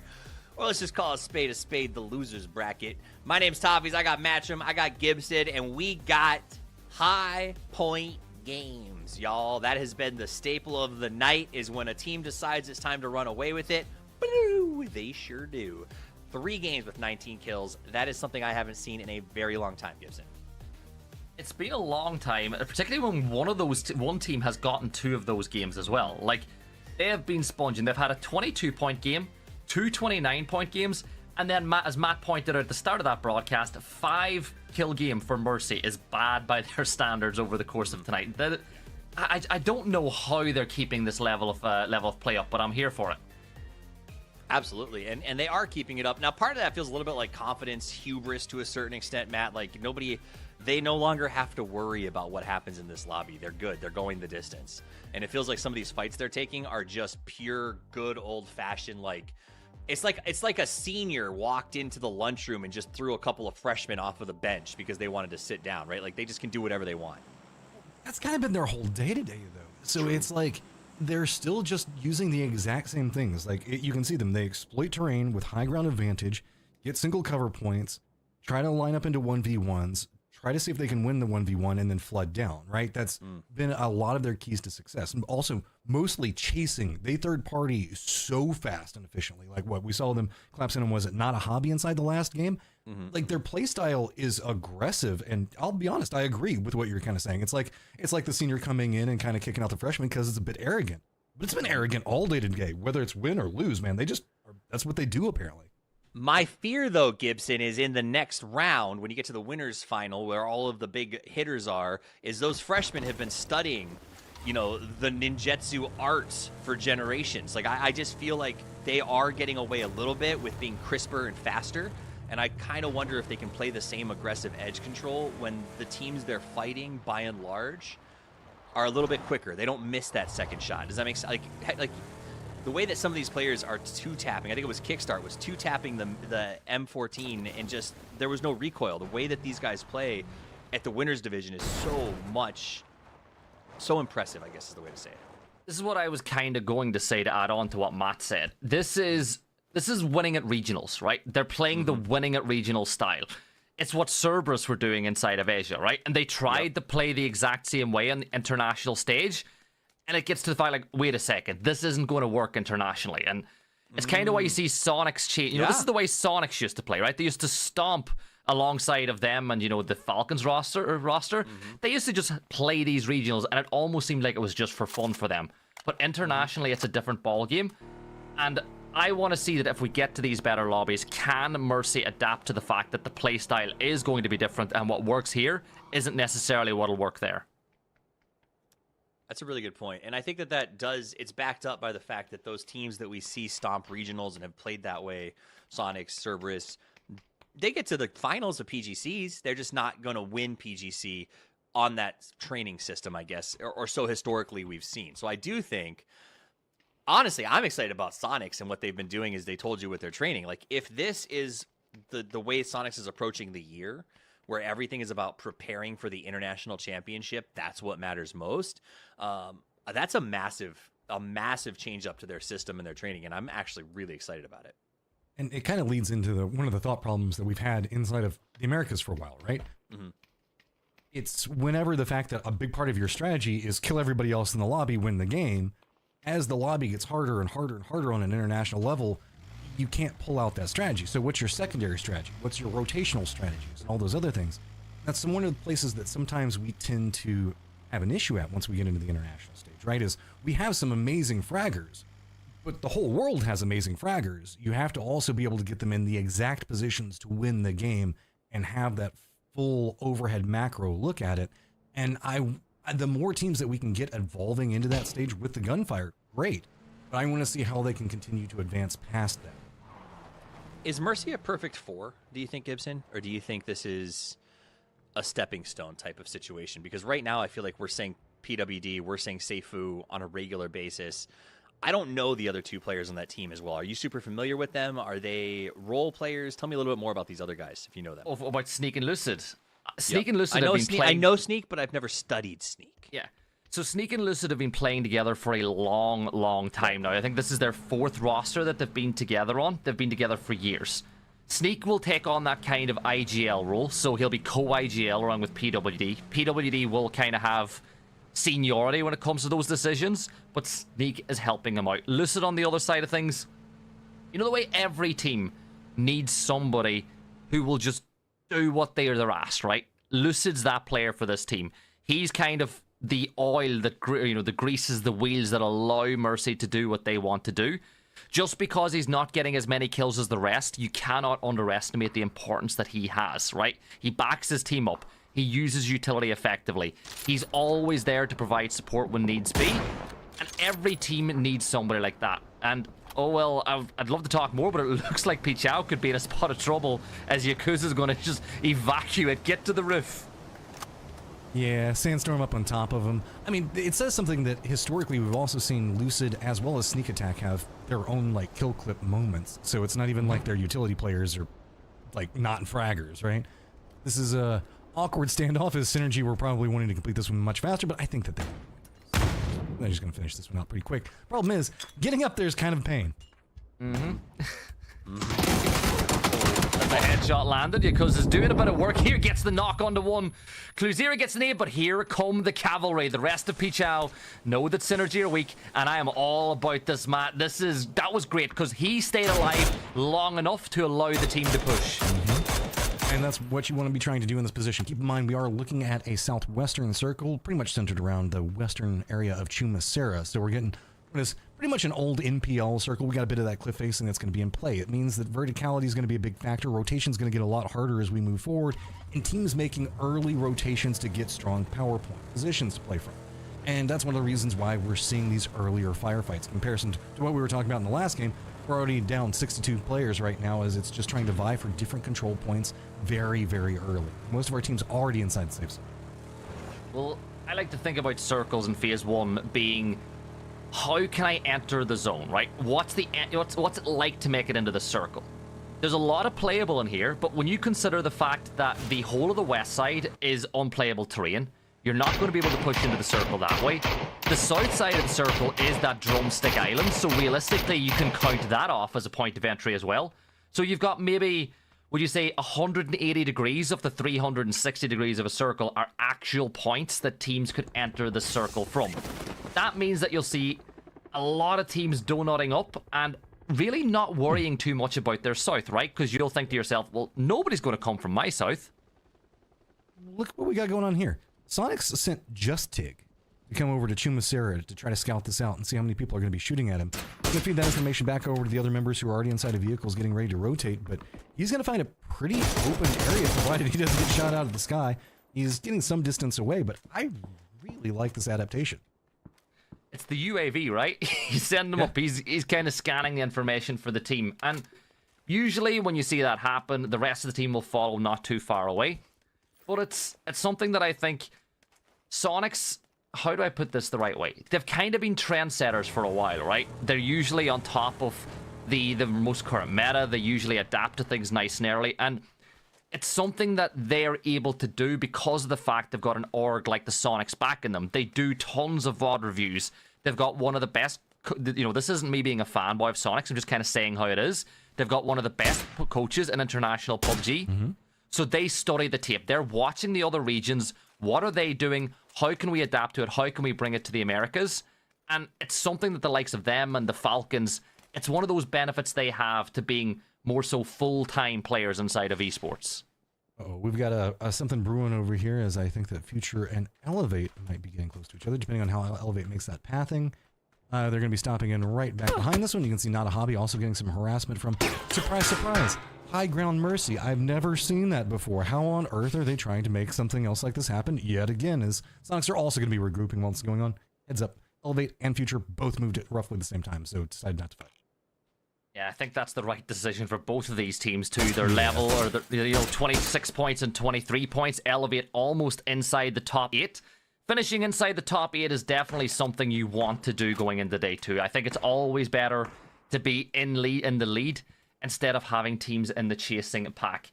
But look at the positions, right? Elevate, no. Nobody's going to rotate into the circle from them to the south.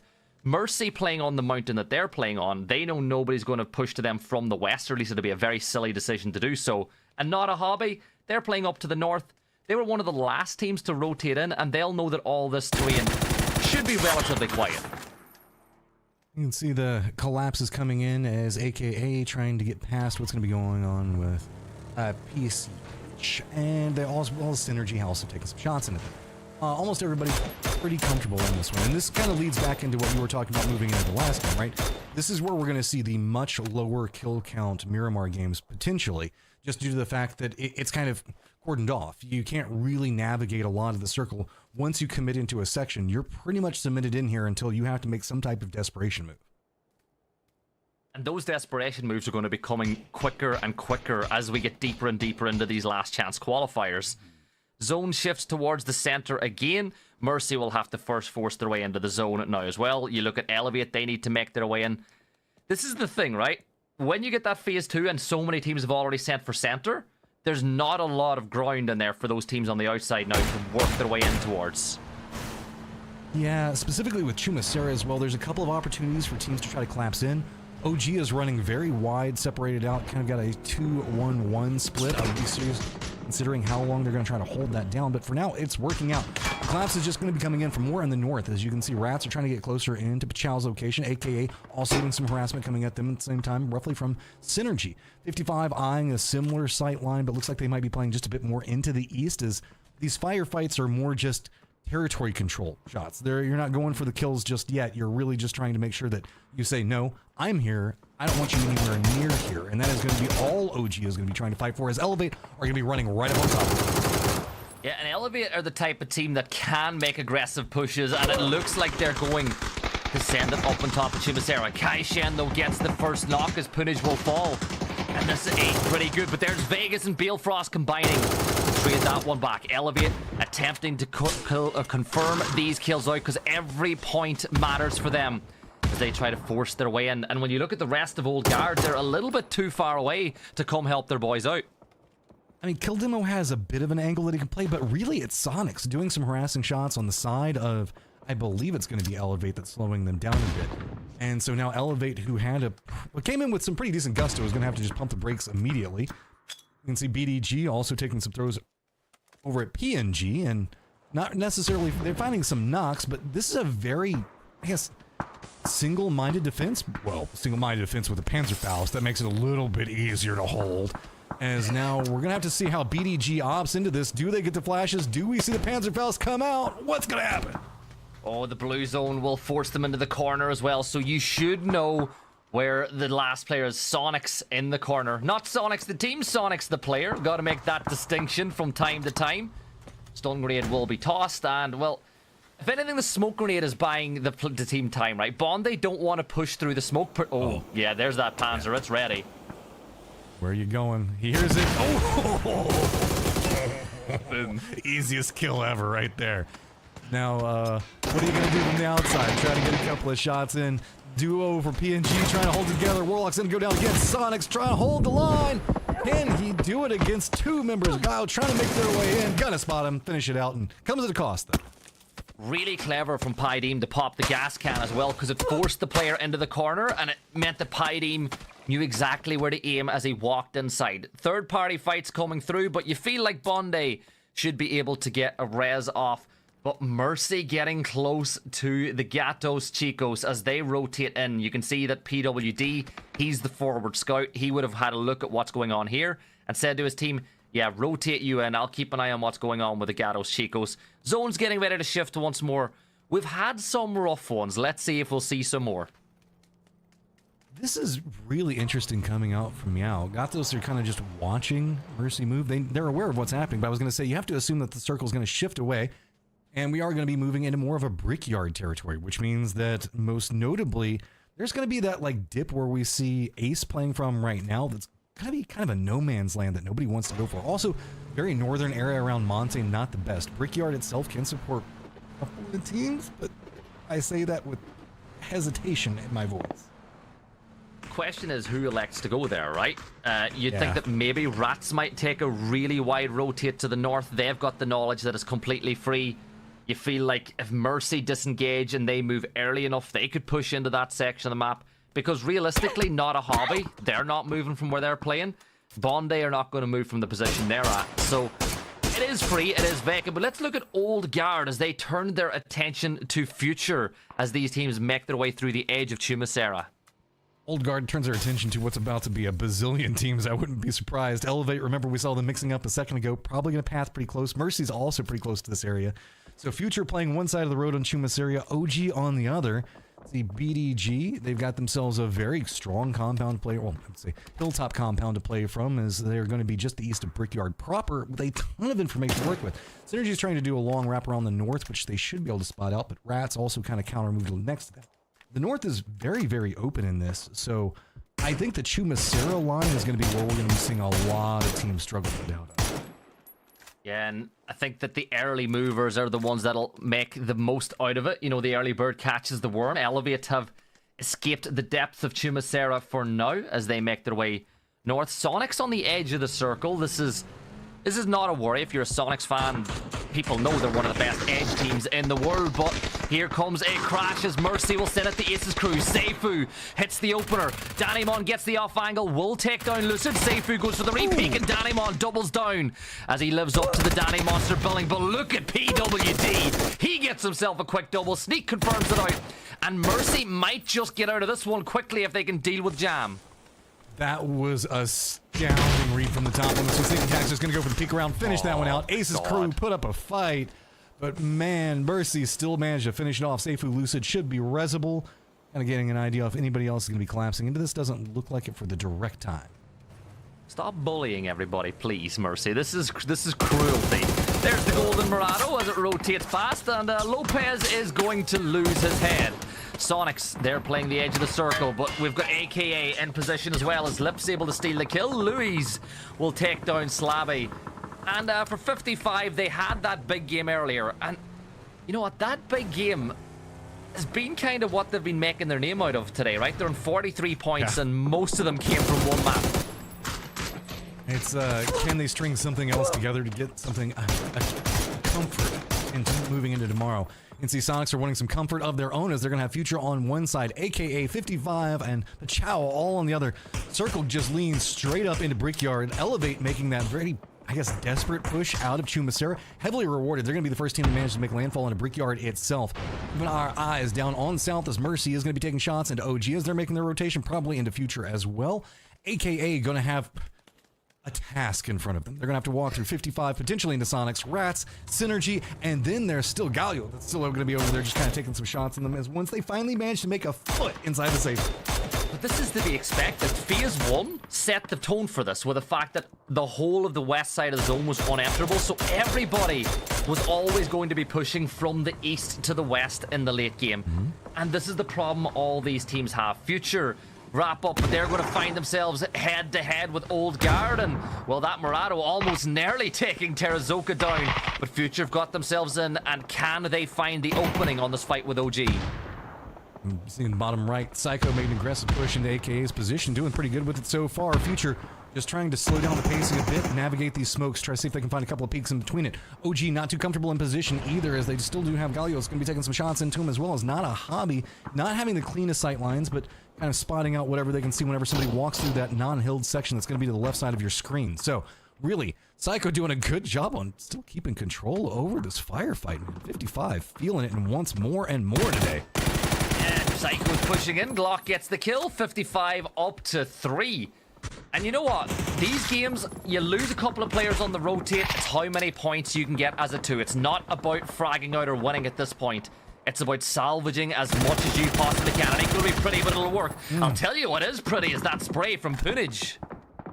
Elevate, they have a control point to play from, finally not having to chase the circle. They've got themselves a little bit of a foothold and now trying to cement in some control with it. With all the firefighting that's going on, that road, remember, that leads into Brickyard. That's where Future and OG are fighting. Elevate is trying to make sure that they lock this down, start keeping a little bit more attention back into that. The east is continuing to be explosive as Sonics trying to make a path, and Mercy getting some more control in what's going to be happening to the southeast of that, and it's going to be Sonics that are taking the shots in this very open section of the circle.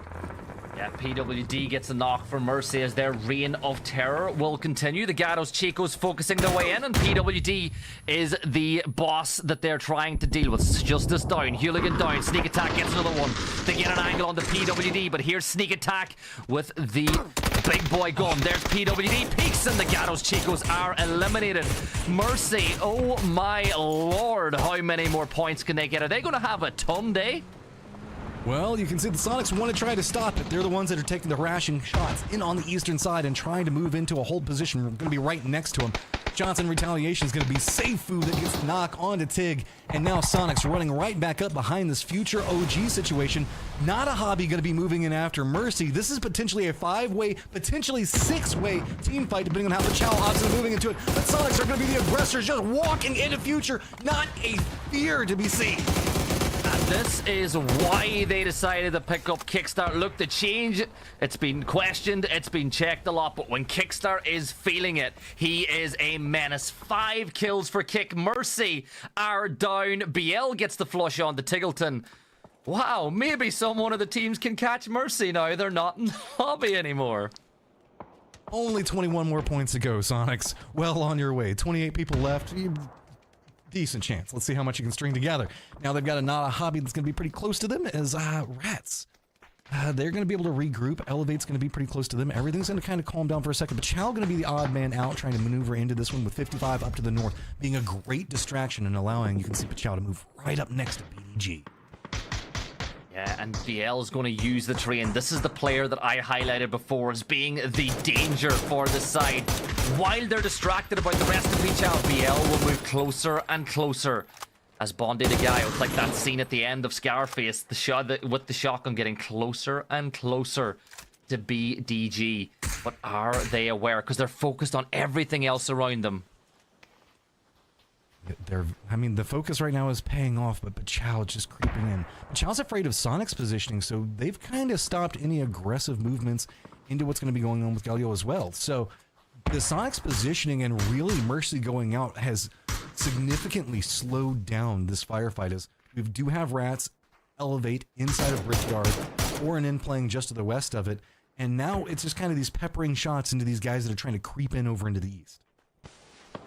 It's just the front line of the assault, right? It's been the east to the east to the east. It's always that storm pushing in from the east. The blue zone is a problem for Glock now too.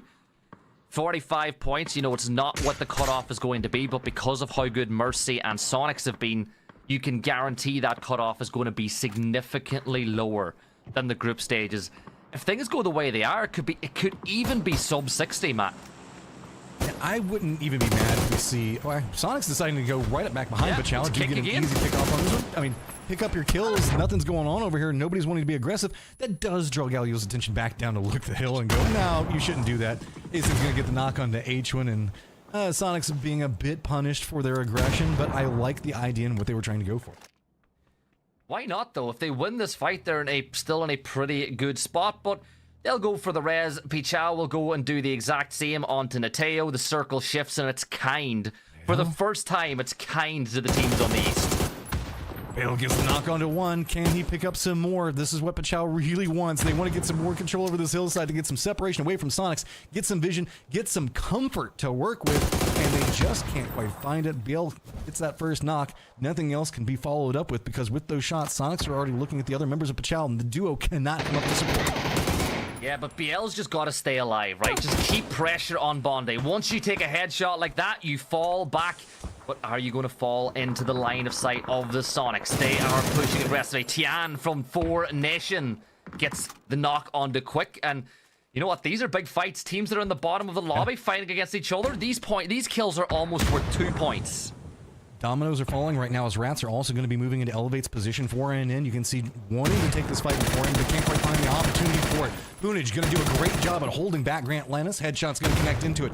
The rest of Rats are playing a bit more into the western side of it. Elevate, you can see it's going to Balefrost takes a ton of damage. Don't forget that we still have 4N in over here. Dangyo is also watching what's going to be happening, so this is technically a three-way firefight with 4N in sandwiched between this and what's going to be going on with Not a Hobby. Elevate now down to one member. You can see getting picked apart and pulled into pieces due to just how many different points of aggress the enemies are approaching from.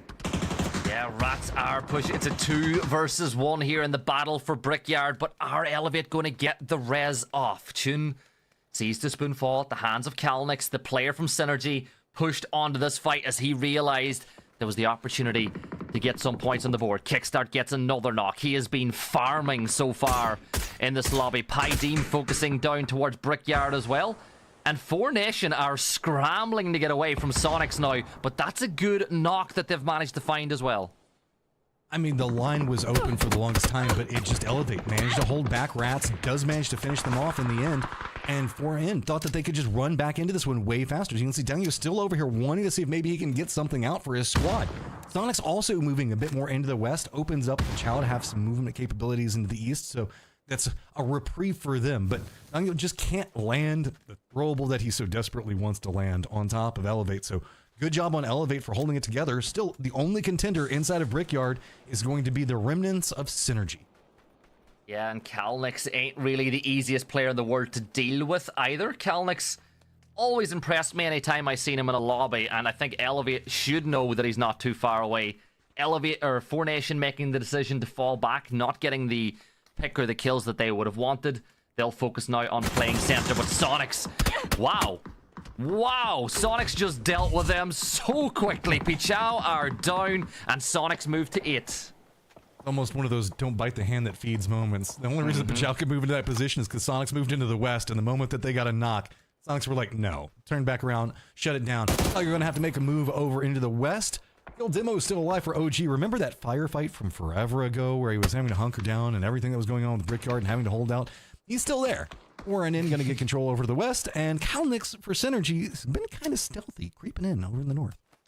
He's SEAL Team 6 right now, all by himself, just crawling his way inside of the zone. And you know what? His tail is not done just yet. 4Nation are trying to hold out Balefrost. Kalnix will look to do the same. BDG still alive, but when you look at the numbers, right, 4Nation are the only full squad left up because everybody else has been in the wars this whole game as they pushed from that eastern front. I mean, Foreign having 4 kills right now is massive in comparison to what was going on in the earlier section of their game. They're doing a good job on territory control. They wanted to kind of go more into the Elevate line, but I can also understand the hesitation. Brickyard can be very chaotic, especially with the amount of firefights that are going on over there. Elevate, though, also holding it with 4 points. Look at the fact that on our cusp position, it is 29, 29, 29, 28 for our 9th place position. This is going to be an amazing series going into tomorrow, and you can see Elevate, OG, every single point that they can get right now is going to be massive for that score leading into tomorrow. Let's not forget, if 4Nation can get themselves a couple more kills and a few more placement points off the back of it, they're not really going to be in an awful position going into tomorrow. Well, obviously, the top 8 at the end of this map, I think, is a little bit too optimistic for anybody to think it could happen. But if they can get themselves, 19, 18, 19 points, it's not a bad spot to be in. Spectro will get that kill onto Kalnix, and that's a 2-point kill right there. That moves them up to 13, as Bale will go for the res onto Shinboy. But surely 4Nation have to get aggressive off of that one. Dude, I don't even know what the economy can be looking like for Elevate right now. They have been in so many firefights for so long. In tatters, they're limping into the circle, but still trying to find ways to pick off something here or there. Galio going to be the next one that they're going to be looking at. The smokes are going to go down, but across the way, it's going to be 4N. You can see just a couple of taps is going to be all it takes for them as they test up that hillside. Elevate tries to make something happen in a desperate situation, but they're going to go down. 4N, 7 points now. Starting to get it rolling. I'm feeling it. I'm liking this move from 4Nation. They've also taken control of the west of the circle. The zone pops, and it's not too bad for Sonics or 4Nation, but I feel like Old Guard, they've got a solo. Sonics probably know the kill demo's in that position. Bonde to Gaio are at a real risk now, and you can see that Spectrum knows exactly where the push is coming from. Numbers advantage, control, hillside, a lot of things that 4N can play from. The problem with it is that, I mean, we still do have Sonics on the other point. We have Kill Demo as a distraction for them, like you're talking about. Looks like they're still taking some shots over into Galio right now. See if maybe they can just go ahead and get a knock or something else out of it. The pacing of this has slowed down so dramatically moving into circle number 8. Nobody really having to make any big moves. It's just more about control, seeing who's going to peek out, get that last bit of information, see if you can spot anybody making any moves. And with the way that Trimsy's leaned into this tree, you can see he hasn't quite spotted out that one member from 4NN yet, I don't think. And I think you'd want to find them pretty quickly. I really hope that 4NN can take this one. You know, a roster like this, they've got to the stage. They're always around, right? These players are always inside of scrims. They're always turning up. It's teams like this that allow NA to be a strong region because they help them filling out those lobbies. And I want 4Nation to take that next step. And the thing is, they can do this, right? They've got, what did you say, 7 kills already? They're inside the top 4. Or 6. This isn't a fluke. This is them earning the right to be in this position. And if they can do it once, they can do it a lot more times tomorrow. I think I was right originally with 7. Now I'm looking at it. I think it's Galio that has 6. It's just math things off the top of the head. I just want to know how big of a problem Kill Demo is going to be. He's the thing that we haven't really watched much of, and he's going to have some type of influence. He's either going to stall out what's going on with Sonics, Galio, or he might be able to get a knock in a pivotal moment, as we know he understands the pacing of the game. He understands when his moment to strike is going to be, as Sonics are kind of clustered over into this position just due to a lack of close positioning, as with the 4-in line, they don't really want to aggress too much into it. With the way that the center dot is going to go into, 4-in is already encroaching very, very close, and Sonics can't do it. They've got the opponents on their side. Yeah, I love it. 4Nation are playing this so well in the late games. They've got center dot control as well, as Sonics are now getting pushed by 2 players. They spot out Pydeem inside the blue. Pydeem, as you can see, must have a jammer pack, as he didn't take any damage for those couple of seconds. Here comes utility dump from 4Nation now as well. Sonics are getting pushed from all angles, but H1 begins to step up over. Down go volley to Gaio. H1 does a ton of damage on the cannon. The repeat will get the knock, and he gets himself another one. H1 Hunter's on the tear, but there's the Spectro. H1 trying to make it happen, but suddenly he's going to go down kickstart. Now the last one up, and you can see it's going to be Kill Demo off on the side, getting spray into 4-in. The dance is going crazy right now. Degno trying to navigate for the center. Kickstart had to run back down the hillside. Kill Demo also looking up into this one. We are now at a 1v1v1, and suddenly the dominoes fall, and it is going to be 4-in with 9 kills that pick up the victory. Let's go. 19 points for 4Nation, and they earned that one. Huge game for them, as they are able to climb that leaderboard. And what better way to start the redemption arc than going at it on game 6, the halfway point of the tournament. That'll give them so much confidence going into tomorrow, and I am actually so happy for 4Nation. Just a great play. I thought it was going to come all apart. Whenever H1 up here hit that double, man, that's usually a turning point in a game, but it was at the exact same moment that we saw the shift happen over in the east. Kill Demo also start making some movements. I mean, you got to give it to 4-in. Big game, a lot of kills, and just tons of different moving factors in that one. It really was. I mean, it was fun to watch. It was a good end game, good Miramar finish. It was nice to see Sonics once again come up, put up some big numbers. And for a second, I thought maybe Kickstart comes out and takes this 1v1v1. But 4Nation stepped up. And I think that's going to be big time when we look at the scoreboard for some of these teams that needed to get points to catch up to that middle cutoff. 4Nation's going to feel pretty good about it. Again, I just keep saying it. I'm so happy for the guys. You know, they work so hard to get into a lobby like this. And I know this. The Spectro is a very good player. He's really slippery in gunfights. You saw it a few times there. He got the kill on the Kalnix, but for 4Nation, they just got to bring that energy into tomorrow. And they got to hope that maybe Sonics and Mercy don't decide to be absolute lobby demons again. Or just keep doing it. I think that's the other side of the coin. Like, 4Nation finishes with 19 points. They had 5, if my memory serves me correctly, coming into this thing. So that is a massive pickup for them. But what that tells me is, if I don't miss my guess, and again, I'm terrible at math, so it is what it is. They were in like 15th place with 5. I think they're going to be right at that cutoff within maybe 4 from making the numbers off of that one game, which I think sort of sets our narrative for what's about to happen tomorrow, because there are a ton of teams near the cutoff and even at the bottom of the cutoff, because coming into this, I think they were tied for last place coming into this game. They're going to be in the hunt. So any team who shows up tomorrow, if they start strong, can get back in this because of the Hoovers at the top who just keep sucking up those points. I mean, big respect to 4-in as well as Sonics in that one, but it felt like whenever we even saw the replay on it, that was a massive performance from Kill Demo, as he managed to just absolutely demolish anybody on that hillside. So I can't wait to see what they're going to be bringing out tomorrow, as well as a massive shift in this leaderboard. Let's take a look at that. So Mercy, Sonics, yay, you're winning. Okay, point is, though, we're playing for the top 8. That's what matters the most when we show up here to work tomorrow. Elevate 30, Pachao 29, Rats 29, Future 28, Bonde, 4Nation, Ace's crew down to 21. Those are one game away from passing. And then we also know from what literally 4Nation just did, Gibson, that got...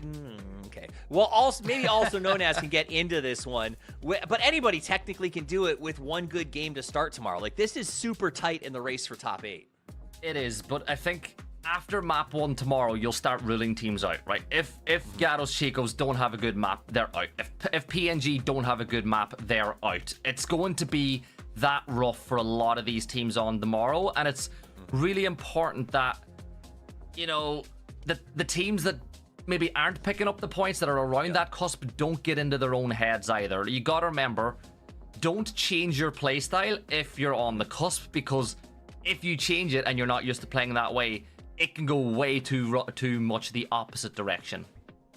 Don't pull the keeper, just keep your foot on the gas. And now I want to give a shout out again. Mercy, 69 kills in one day is very nice. I got to give him props on that. But another team that stepped up and showed up, especially after a bit of a loose qualifier in the last stages, was Sonics. They came out with 50 kills and a comfortable second place, which is why I think we got a chance to chat with one of them.